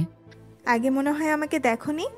আগে যাকে দেখেছিলাম তার থেকেও আজ বেশি সুন্দর লাগছে তোমায়। যা। কেউ লজ্জা পেলে যে তার গালগুলো লাল হয়ে যায়, সেটা স্নেহাকে দেখে বুঝতে পারলাম। এক কথায় কি বলবো, অসম্ভব সুন্দর লাগছে। এভাবে কি তাকায় থাকবা নাকি? একটু বসো তো, মন ভরে দেখে নেই, তারপর যাচ্ছি। যতবার দেখছি ততই কলিজা ঠান্ডা হয়ে যাচ্ছে। এখন তাহলে যাওয়া যাক। কোথায় যাবা সেটা তো বলো। একটু পরে বুঝতে পারবা, গাড়িতে বসার পর। শোনো না। বলো। আমার না ঠান্ডা লাগতেছে কেন বুঝতে পারছি না। ড্রাইভার এসিটা বন্ধ করে দাও তো। স্যার, এসিটা তো বন্ধই আছে। ও তাহলে চলো, তোমাকে যেখানে যেতে বলেছিলাম। জি স্যার। আসলে আমি আজ সকালে জানতে পারলাম আজ ওর বার্থডে, তাই কমিউনিটি সেন্টারের ছাদে সুন্দর করে সাজাতে বলেছি, আর একটা বড় কেক নিয়ে যেতে বলেছি, আর আমরা সেখানে যাচ্ছি। ও কিছু না, আবহাওয়া পরিবর্তন হচ্ছে তো তাই এমন হচ্ছে। ও কিন্তু আমার ঠান্ডা লাগতেছে, তোমাকে লাগতেছে না কেন? জানি না, আমার কাছে এসো। আসলাম। শক্ত করে জড়িয়ে ধরলাম। এখন ঠান্ডা লাগতেছে? না, ভালোই লাগতেছে। কিছুক্ষণ পর কমিউনিটি সেন্টারে পৌঁছে গেলাম। এটা কোথায় আসলাম? এর আগে এত সুন্দর জায়গায় আসেনি। ভেতরে আসো, তাহলে বুঝতে পারবা। ভেতরে যেতেই সমস্ত লাইটগুলো নিভে গেল, আর বোকা মেয়েটা ভয় পেয়ে আমাকে শক্ত করে জড়িয়ে ধরলো। তখনই হঠাৎ এক সুরে সবাই বলতে লাগলো, হ্যাপি বার্থডে ডিয়ার স্নেহা। আমি তো ভুলেই গেছিলাম আজ আমার বার্থডে। আমি কিন্তু ভুলিনি। আমি সত্যি কতটা খুশি হয়েছি তোমাকে বলে বোঝাতে পারবো না। এর আগে কখনো এতটা খুশি হয়নি। বলতে বলতে কেঁদে ফেললাম। ধুর বোকা, এভাবে সবার সামনে কান্না করলে কী ভাববে না? চোখের পানিগুলো মুছে দিয়ে তারপর একসাথে কেক কেটে স্নেহা প্রথমে আমাকে খাওয়ালো, তারপর আমাকে খেয়ে দিলাম। সেখানে কিছু সময় কাটানোর পর সেখানকার বিল পরিশোধ করে বাসায় চলে আসলাম। বাসায় আসতে আসতে রাত 1টা বেজে গেল। রাস্তায় মেয়েটা ঘুমিয়ে পড়েছে। মেয়েটার শরীরটা একটু বেশি গরম লাগতেছিল, মনে হয় রাতে জ্বর আসবে। বাসায় এসে একটা কম্বল দিয়ে ডেকে দিলাম। তারপর আমি চেঞ্জ করে এসে লাইটটা অফ করে যে শুতে যাব, ঠিক তখনই একটা ভয়ানক আওয়াজে শরীরটা কেঁপে উঠল। আওয়াজটা এতটাই ভয়ানক ছিল যে আপনাদের বলে বোঝাতে পারবো না। আমার আবার অতটা সাহস নেই যে বাইরে গিয়ে দেখে আসবে এটা কিসের আওয়াজ। চুপচাপ বিছানায় শুয়ে পড়লাম। বিছানায় শুতেই মেয়েটার শরীর থেকে গরম ভাব বেরোচ্ছে, মনে হচ্ছে জ্বর আসছে। হাতটা গরমের জন্য ধরতে পারছি না। বিছানা থেকে উঠে ডয়ার থেকে থার্মোমিটারটা বের করে জ্বর মাপতে দেখলাম 103 ডিগ্রি জ্বর। ভয়ে ভয়ে নিচে এসে 1 গ্লাস পানি আর নাপ এক্সট্রা নিয়ে উপরে চলে আসলাম। স্নেহা, স্নেহা। খুব খারাপ লাগতেছে, কিছুই ভালো লাগতেছে না। তার উপর উনি। ওঠো, একটু ওষুধটা খেয়ে আবার শুয়ে পড়ো, নাহলে জ্বরটা আরো বেড়ে যাবে। আমার কিছু ভালো লাগছে না, আমি এখন কিছু খাবো না। খাবো না বললেই তো হবে না। বিছানা থেকে তুলে জোর করে ওষুধ খাইয়ে দিলাম। এরপর ভালো করে কম্বলটা দিয়ে সারা শরীরটা রেখে দিলাম। রাতে তো একটুও ঘুম আসেনি, বরং বারবার এটাই মাথায় আসছিল যে এত ভয়ানক গ্যাসটা আসছিল কোত্থেকে। তার উপর স্নেহার আবার এত জ্বর, এত টেনশনে কারো ঘুম আসে? সকালবেলা মিষ্টি রোদের আলোয় ঘুমটা ভাঙেনি, বরং সকালবেলা যে ঘুমটা আসতেছিল অমনি রোদের আলোয় মুখের 12টা বাজিয়ে দিল। মেয়েটার কপাল হাত দিয়ে দেখলাম আগের থেকে অনেকটা জ্বর কমেছে। বিছানা থেকে উঠে ফ্রেশ হয়ে এসে নিজের হাতে স্নেহার জন্য খিচুড়ি রান্না করলাম। বিয়ের পর কাজের আন্টিকে বিদায় দিয়ে দিছি, তাই এখন নিজেকেই করতে হবে সব। খিচুড়ি রান্না করে একটা প্লেটে নিয়ে উপরে আসলাম। স্নেহা, স্নেহা ওঠো, সকাল হয়ে গেছে। আমার কিন্তু কিচ্ছু ভালো লাগতেছে না। এটা বললে হবে? উঠে ফ্রেশ হয়ে কিছু খেয়ে ওষুধ খেয়ে তারপর শুয়ে ঘুমাও। আমার এখন কিছু খাওয়ার ইচ্ছে করছে না। বললেই হবে খাওয়ার ইচ্ছে করছে না? ওঠো, না হলে কিন্তু জোর করে তুলতে হবে। তুমি শুধু সব সময় আমার উপর রাগ দেখাও। কখন দেখলাম? এত বড় মিথ্যা অপবাদ দিতে পারলে? থাক থাক, হয়েছে। এবার আমাকে টেনে তুলে শক্তি পাচ্ছি না বিছানা থেকে ওঠার। তারপর আর কি, স্নেহাকে তুলে ওয়াশরুমে নিয়ে গিয়ে ফ্রেশ করে নিয়ে এসে বিছানায় বসাতেই কে যেন দেখি ফোন করছে। সকালবেলা আবার কে তার কাজ বাদ দিয়ে আমাকে ফোন দিল। হ্যালো স্যার আমি অফিস থেকে বলতেছি। বলো। স্যার আপনার পরশু রাত 8টায় ফ্লাইট। শোনো, আমি যেতে পারবো না, আমার বদলে অন্য কাউকে পাঠিয়ে দাও। কিন্তু স্যার এটা কিভাবে সম্ভব? সম্ভব অসম্ভব আমি কিছু বুঝতে চাচ্ছি না, আমি যেতে পারবো না, সো অন্য কাউকে পাঠিয়ে দেন। স্যার কিন্তু কি কিন্তু? হ্যাঁ বলছি যেতে পারবো না, তার উপর এত কথা বলার কি দরকার? ঠিক আছে, কি করা যায় দেখি। ফোনটা কেটে দিলাম। সকাল সকালে মুডটাই নষ্ট করে দিল। কে ফোন করছিল? তোমাকে বলেছিলাম না অফিস থেকে বাইরে দেশে যেতে হবে। তা কি বললে? এটাই যে আমি যেতে পারবো না। এবার তাড়াতাড়ি খিচুড়িটা খেয়ে নাও, ঠান্ডা হয়ে যাচ্ছে। খাওয়ার ইচ্ছা করছে না। না খেলে ওষুধ খাবে কিভাবে? অমনি। চুপ, দাও আমি খাইয়ে দিচ্ছি। তারপর জোর করেই অর্ধেকগুলো খাওয়ার পর বাকিটুকু খাওয়াতে পারলাম না। আর অল্প আছে, খেয়ে নাও, না হলে এইগুলো কিন্তু অভিশাপ দেবে। আরো খাবো না, বমি করে ফেলবো কিন্তু তখন। থাক তাহলে। তারপর ওষুধ খাইয়ে দিয়ে শুয়ে দিলাম। তুমি রেস্ট নাও, আমি নিচে আছি বলে নিচে এসে হালকা নাস্তা করে টিভি দেখতে শুরু করলাম। দিন পেরিয়ে রাত। রাতে স্নেহাকে খাইয়ে দিয়েই আমিও খেয়ে নিলাম। স্নেহাকে বিছানায় শুয়ে দিতে মেয়েটা কিছুক্ষণের মধ্যে ঘুমিয়ে পড়লো। আমি বিছানায় শুতে যাব ঠিক তখনই কালকে সে ভয়ানক আওয়াজে শরীরটা আবারও কেঁপে উঠলো। আওয়াজটা নিচ থেকে আসছে। ভয় ভয়ে মনের ভিতরে একটু সাহস নিয়ে নিচে আসতেই বাসার সমস্ত লাইটগুলো নিভে গেল। ফুটফুটে অন্ধকার হয়ে গেল। কিছুই দেখতে পারছি না। কি হচ্ছে এসব? আওয়াজটা আর পাচ্ছি না কেন? আর কোনোদিন তো কারেন্টও যায়নি, আজ আবার কি হলো? কারেন্ট চলে গেল যে। ঠিক তখনই সেই ভয়ানক আওয়াজটা হার্ট অ্যাটাক করার মতো অবস্থা ফেলে দিয়েছে। আমার পেছন থেকে আওয়াজটা আসছে। মাথাটা পেছনে ঘোরাতেই একটা রক্তাক্ত মাথা কাটা মানুষকে দেখতে পেতেই চারদিকে ঘুনঘুটে অন্ধকার হয়ে গেছে, কিছুই দেখতে পারছি না। ঠিক তখনই সেই ভয়ানক আওয়াজটা আমার পিছন থেকে আসছে। ভয় ভয়ে মাথা ঘুরে যা দেখলাম, তা দেখার পরে আমি জ্ঞান হারিয়ে ফেললাম। সকালবেলা পাখির কিচিরমিচির শব্দে ঘুমটা ভাঙলো। চোখ খুলতে নিজেকে বিছানায় দেখতে পেলাম। এটা কিভাবে সম্ভব? আমি তো নিচে ছিলাম, ওপরে আসলাম কখন? না, এবার মনে হয় পাগল হয়ে যাব। কি হচ্ছে আমার সঙ্গে এসব? কিছুই বুঝতে পারছি না। ঠিক তখনই। কাল রাতে তুমি মেঝেতে ঘুমিয়ে পড়েছিলে কেন? কখন? আমি তো বিছানায় ছিলাম। মিথ্যুক। কাল রাতে হঠাৎ ঘুমটা ভেঙে গেছিল, তোমাকে পাশে না দেখতে পেয়ে যখন নিচে নামলাম তখন দেখলাম তুমি মেঝেতে পড়ে পড়ে ঘুমাচ্ছ। তখন ড্রাইভারকে ডাক দিয়ে তোমাকে রুমে এনে শুয়ে দিলাম। ও, তাহলে উপরে স্নেহা এনেছে? কি ভেবেছিলাম আর কি হলো? কি হয়েছিল তোমার? জানি না, খুব গরম লাগতেছিল তাই মেঝেতে শুয়ে পড়েছিলাম। ও জানো, গ্রামে গরমের সময় মানুষেরা মাটিতে ঘুমায়, কেননা মাটিটা রাতের বেলা ঠান্ডা করে। আমি তো আজকে জানলাম। কি হচ্ছে এসব? আমার বাসায় আগে তো কখন এমন হয়নি, তাহলে এখন এমনটা কেন হচ্ছে? অপেক্ষা, এখন রাতের অপেক্ষা করতে করতে দিন পেরিয়ে রাত। স্নেহা ঘুমানোর পরপরই ওই ভয়ানক আওয়াজটা আমি শুনতে পাই। ভয় করছিল, তবুও মনের মধ্যে সাহস নিয়ে নিচে আসতেই সমস্ত বাসার লাইটগুলো আবারও নিভে গেল। চারদিকে ঘুনঘুটে অন্ধকার হয়ে গেল। ঠিক তখনই সেই আওয়াজটা মনে হলো সামন থেকে আসছে। আর সামনে তাক যা দেখলাম তাতে জ্ঞান হারার মতো অবস্থা। কিন্তু মনের মধ্যে সাহস নিয়ে সেই ছায়াটাকে শুতেই উধাও হয়ে গেল। বাসার সমস্ত লাইটগুলো আবারও জ্বলে উঠল। আমি নিশ্চিত এটা কোনো ভূত বা আত্মা নয়, এটা নিশ্চয় কারো ষড়যন্ত্র। পরের দিন সকালবেলা সাইকোয়াট্রিস্টের কাছে গেলাম। ওনাকে খুলে বললাম, বুঝছি, আপনার ওয়াইফ ঘুমানোর পর এসব হয় তাই তো? এসবের পিছনে লুকিয়ে আছে গভীর রহস্য। কিছু মানুষের হার্ট অনেক দুর্বল হয়, তাদের সামনে 3D রিফ্লেকশন এর আত্মছবির সাথে ভয়ানক আওয়াজ লাগিয়ে দিলে সেই মানুষটা সেটা দেখে হার্ট অ্যাটাক করে ফেলে, তাতে সেই মানুষটার সঙ্গে সঙ্গে মরে যায়। তার মানে কেউ 3D রিফ্লেকশন দিয়ে আমাকে ভয় দেখাচ্ছে? কিন্তু কে সেটা? আজ রাতে সেই রহস্যটার মুখোশ সবার সামনে নিয়ে আসবো। বাসায় গিয়ে অপেক্ষা শুধু রাত হবার। রাতের বেলা স্নেহাকে ঘুমিয়ে দিয়ে অপেক্ষা করতে লাগলাম সে আওয়াজটা শোনার জন্য। কিন্তু আজব বিষয়, এখনো কিছু শুনতে পারছি না। রুম থেকে বের হয়ে নিচে আসলাম। কই, কারেন্ট তো চলে গেল না। তার মানে সে কি বুঝতে পেরে গেছে যে আমি সব জানতে পেরে গেছি? না, এটা কিভাবে হতে পারে? তখনই কারো ফিসফিসানি শুনতে পেলাম, তাই আড়াল হয়ে গেলাম। কারা এরা? আমাকে জানতে হবে। আড়াল থেকে বের হতে যাব ঠিক তখনই হঠাৎ যা শুনলাম তা শুনে নিজের কানকে বিশ্বাস করতে পারছিলাম না। কেননা গলা স্বরটা খুব পরিচিত। বাহ, মানুষকে হয়তো অধিক বিশ্বাস করলে এমনটাই হয়। এখন কয়েকজন হয়তো বা ভাবছেন এটা নিশ্চয়ই স্নেহা, তাই তো? তাহলে আপনারা ভুল ভাবছেন। গল্পটা শেষ পর্যন্ত শুনেন, তাহলে বুঝতে পারবেন। কাল তো হলে আবার আসবে, আসুক, এবার রেহাই পাবে না। নিচ থেকে উপরের রুমে চলে আসলাম। উপরে আসতেই বড় সড়ো একটা শখ খেলাম। স্নেহা তো ঘুমাচ্ছিল, কিন্তু ও তো বিছানায় বসে আছে।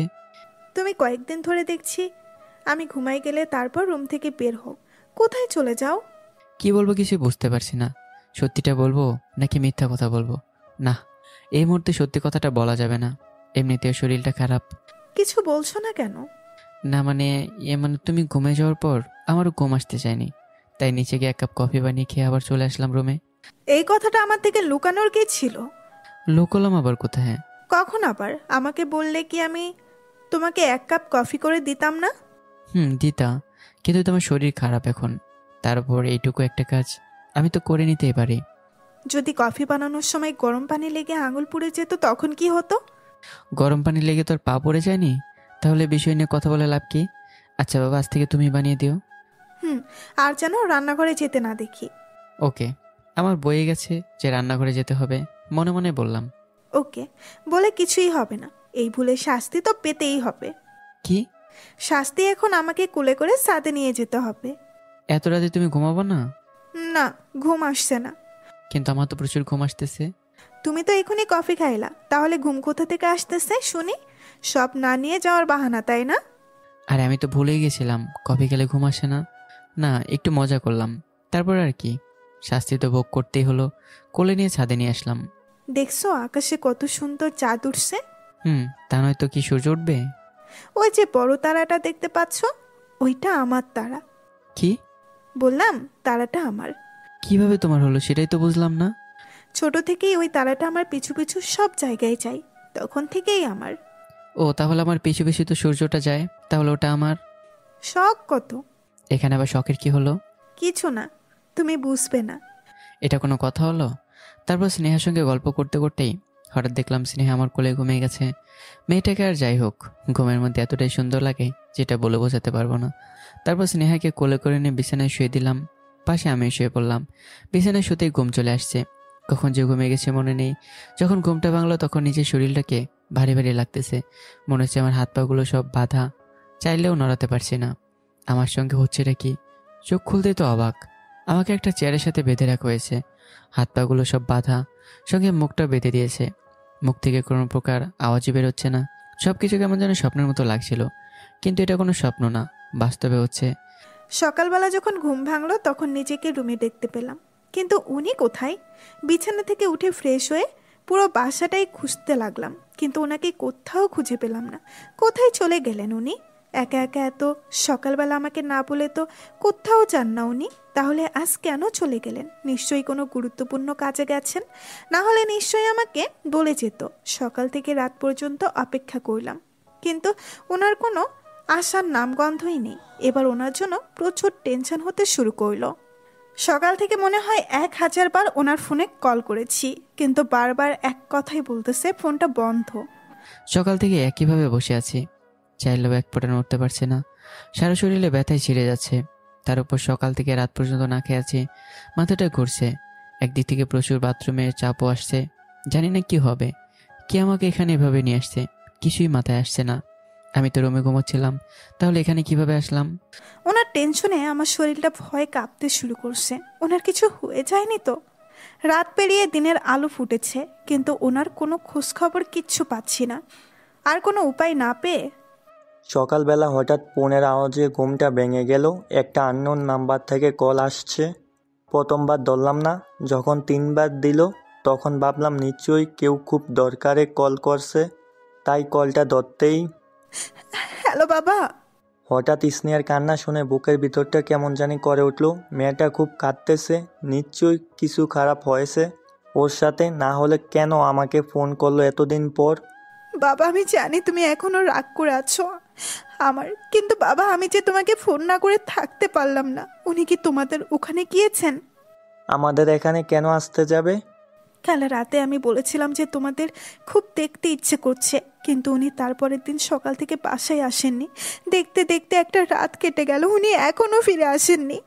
তাই ভাবলাম উনি হয়তো তোমাদের কাছে গিয়েছে। কথাটা বলতে না বলতেই আরেকটা আননোন নাম্বার থেকে কল আসলো।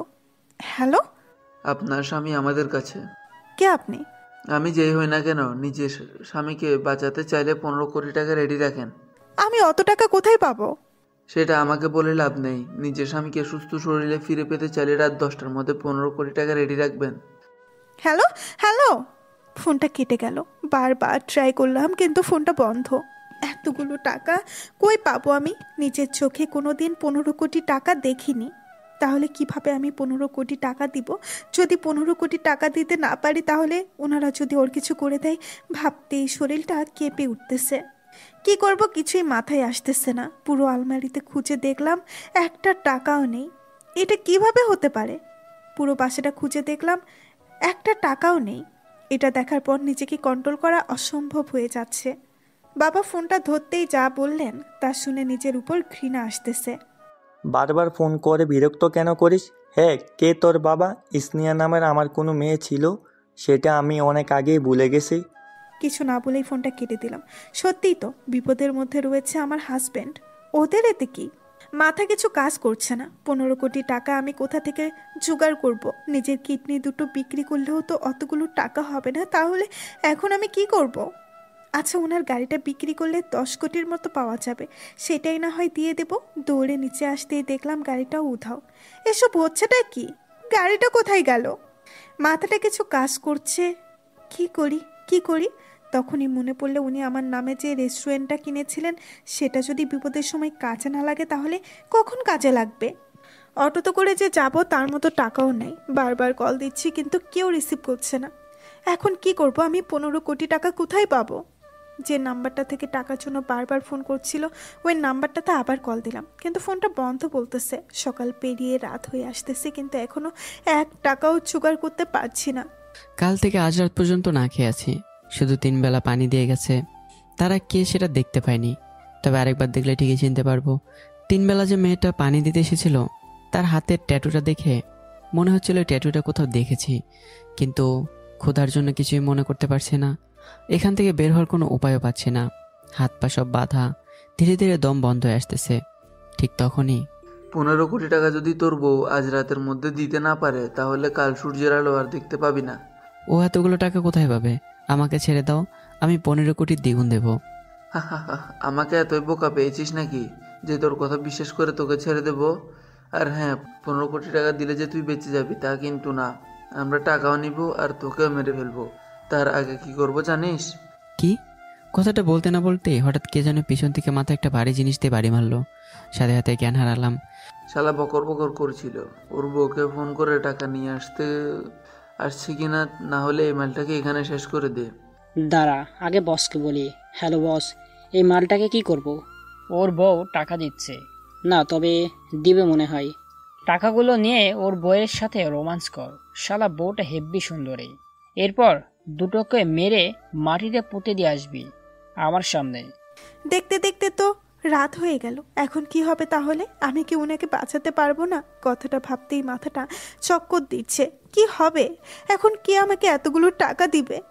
ঠিক তখনই আরেকটা অচেনা নাম্বার থেকে কল আসলো। হ্যালো, টাকা নিয়ে শহরের পেছনে জঙ্গলে 1 ঘন্টার মধ্যে চলে আয়। 1 ঘন্টা পর আবার কল দিব। বেশি চালাকি করলে নিজের স্বামীর মৃত্যু শরীর দেখতে পারবি। হ্যালো হ্যালো, ফোনটা কেটে দিচ্ছে। যখন জ্ঞান আসলো তখন সামনে 2 জন দাঁড়িয়ে আছে। তোর বউ এখন আমাদের কাছে, বাঁচাবি না তোর বউকে? স্নেহকে ছেড়ে দাও, না হলে কিন্তু ভালো হবে না। দেখ বেটার তেজ কমেনি। শালা তো নিজেই বাধা, তার উপর বলে ভালো হবে না। এখন ওর সঙ্গে আমরা কি করব জানিস?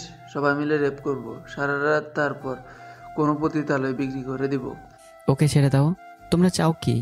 তোর প্রাণ। আর হ্যাঁ, যদি নিজের বউকে বাঁচাতে চাস তাহলে এই কাগজে সাইন করে দে। কিসের কাগজ এটা? তোর সম্পত্তি তুই নিজ ইচ্ছায় আমাদের দিয়ে দিয়েছিস। এর বদলে তোমরা স্নেহাকে ছেড়ে দিবা তো? হ্যাঁ, সাইন কর। ওর হাতের বাঁধনটা খুলে দে। হাতের বাঁধনটা খুলে দিতেই ছুরিটি ঠিক বুকের মাঝখানে ঢুকিয়ে দিলাম। চলুন একটু পিছনে থেকে ঘুরে আসি। সকালবেলা যে মেয়েটা পানি খাওয়াতে এসেছিল, তার হাত থেকে ছুরিটা পড়ে আমার চেয়ারের নিচে এসে ঢুকে যায়। মেয়েটা সেটা না নিয়ে চলে যায়। তারপর এরা যখন আমার হাতের বাঁধনটা খুলে, তখন চেয়ারের নিচ থেকে ছুরিটা বের করে একজনের বুকের ঠিক মাঝখানে ঢুকিয়ে দিলাম। ছুরিটা বুকের ভেতর থেকে বের করে আরেকজনের পেটের মাঝখানে ঢুকিয়ে দিলাম। পুরো রুমটা রক্তে ভেসে যাচ্ছে। তারা 2 জন সেখানে মারা যায়। ছুরিটা দিয়ে পায়ের বাঁধনটা খুলে দাঁড়াতে চেষ্টা করতেছি, কিন্তু উঠে দাঁড়ানো শক্তি পাচ্ছে না। পুরো শরীরটা ব্যথায় যন্ত্রণায় ছিঁড়ে যাচ্ছে। কোনো মতো উঠে দাঁড়িয়ে ওখান থেকে বের হয়ে রাস্তায় আসতেই পেছন থেকে একটা ট্রাক এসে খুব জোরে ধাক্কা মারলো। সঙ্গে সঙ্গে ছিটকে রাস্তার পাশে আমার শরীরটা ছিটকে পড়লো। দেখতে দেখতে 1 ঘন্টা বেঁচে গেল, কিন্তু এখনো কিচ্ছু করতে পারলাম না। কি করব আমি? আলমারিতে আমার একটা সোনার হার, চুড়ি, দুল কিচ্ছু নেই। সবগুলো কোথায় জানি হারিয়ে গেছে। ঠিক তখনই আরেকটা অচেনা নাম্বার থেকে কল আসলো। হ্যালো, টাকা নিয়ে এখনো আসিসনি কেন? দেখুন, আমি টাকা জোগাড় করতে পারিনি। আপনারা যাই বলেন আমি তাই করব, তবু ওনাকে ছেড়ে দিন। জানি পারবি না তুই। তোর স্বামীকে বাঁচাতে চাস তো তাহলে এক রাত আমার সঙ্গে কাটাতে হবে।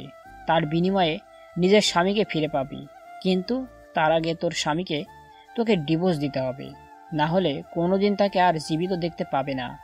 কথাগুলো শোনার পর নিজেকে কন্ট্রোল করতে পারতেছি না। কি করব আমি? এখন এই একটা মাত্র রাস্তা খোলা আছে আমার কাছে, কিন্তু আমি ওনাকে কিভাবে ডিভোর্স দিব? আমি মরে গেলেও ওনাকে ডিভোর্স দিতে পারবো না। আর যদি ডিভোর্স না দিই তাহলে ওরা ওনাকে মেরে ফেলবে। হাজার চিন্তা ভাবনা করে দেখলাম না, এবার মনে হচ্ছে সত্যি সত্যি ওনাকে ডিভোর্স দিতে হবে। তারপর এক রাত ওই শয়তান জানোয়ার মানুষদের সঙ্গে কাটাতে হবে। এতে যদি উনি সুস্থভাবে ফিরে আসতে পারে তাহলে ওনার জন্য আমি খুশতে মরতেও রাজি। ওই জানোয়ারদের যেখানে টাকা দেওয়ার কথা হয়েছিল সেখানেই আমাকে যেতে বলেছে, কিন্তু যাওয়ার মতো একটা টাকাও নেই আমার কাছে। হাঁটতে হাঁটতে প্রায় চলে এসেছি সামনে। সেই ভয়ানক জঙ্গল, ভয়ে হাত পা ঠান্ডা হয়ে আসছিল, তবুও বুকের মাঝে সাহস নিয়ে এগিয়ে যেতে থাকলাম। জঙ্গলে ঢোকার সময় হঠাৎ মনে হলো পেছনে ঝোপঝাড়ে কিছু পড়ে রয়েছে, কিন্তু কি সেটা? যাই থাক, তাতে আমার কি?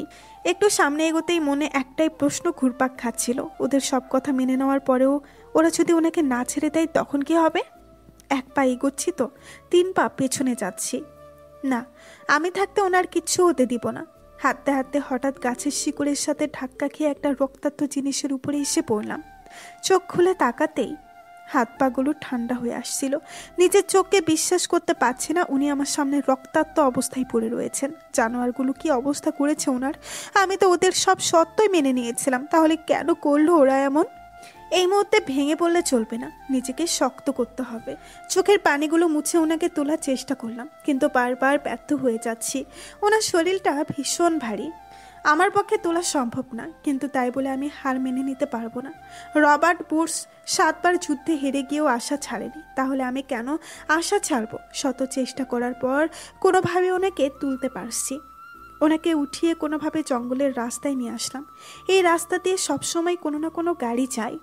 ওনাকে একটা গাছের সাথে হেলান দিয়ে বসিয়ে দিয়ে রাস্তায় গাড়ি আটকানোর চেষ্টা করলাম, কিন্তু কোনো গাড়ি আটকাচ্ছে না। হঠাৎ একটা অটোরিকশা থামলো, কিন্তু সে পৌঁছে দিতে নাকি 1000 টাকা নেবে। এই মুহূর্তে 1000 কেন, 1 কোটি টাকা দিতেও রাজি ওনার জন্য। 1000 টাকা আমার কাছে কিছুই না। অটোওয়ালা দাদাকে নিয়ে ওনাকে তুলে অটোতে বসালাম, তারপর বাসায় নিয়ে আসলাম। ওনাকে রুমে এনে শুয়ে দেওয়ার পর, ম্যাডাম আপনার টাকাটা। 1000 টাকা এখন কোথায় পাবো? তাই নিজের হাতের মোবাইলটা দিয়ে, দেখেন দাদা, এই মুহূর্তে আমার কাছে কোনো টাকা নেই, আপনি এই ফোনটা রাখেন, বিক্রি করে অনেক টাকা পাবেন। অনেক দিনের আশা ছিল একটা টাচ ফোন নেব, তাহলে উপরওয়ালা আমার মনের ইচ্ছা পূরণ করছে। খুশি মনে মোবাইলটা নিয়ে চলে আসলাম। অটোওয়ালা চলে যাওয়ার পর বাড়ির সমস্ত জানালা দরজা ভেতর থেকে ভালোভাবে বন্ধ করে দিলাম। তারপর রুমে এসে ওনার শার্টটা খুলে ফেললাম। রক্তে ওনার সাদা শার্টটা লাল হয়ে গেল। ভিজা কাপড় দিয়ে সারা শরীরটা মুছে দেওয়ার পর বাসায় কিছু ব্যান্ডেজ ছিল, সেগুলো কেটে যাওয়া জায়গায় লাগিয়ে দিলাম। কি অবস্থা করেছে ওই জানোয়ারগুলো! এনার হাতের মধ্যে এখনো দড়ি দিয়ে বেঁধে রাখার দাগগুলো রয়েছে, কিন্তু কারা ওরা? এনার সঙ্গে কিসের শত্রুতা? কেন করলো ওরা? এনার পেছনে উঠে পড়ে লেগে আছে। এনার তো হাত পাগুলো ঠান্ডা হয়ে আসতেছে। নিচে দৌড়ে গিয়ে সরষার তেলের বোতলটা নিয়ে এসে ওনার হাত পায়ে সরষার তেল ঘষতে লাগলাম, কিন্তু এতেও কাজ হচ্ছে না। শরীরটা আরও ঠান্ডা হয়ে আসতেছে।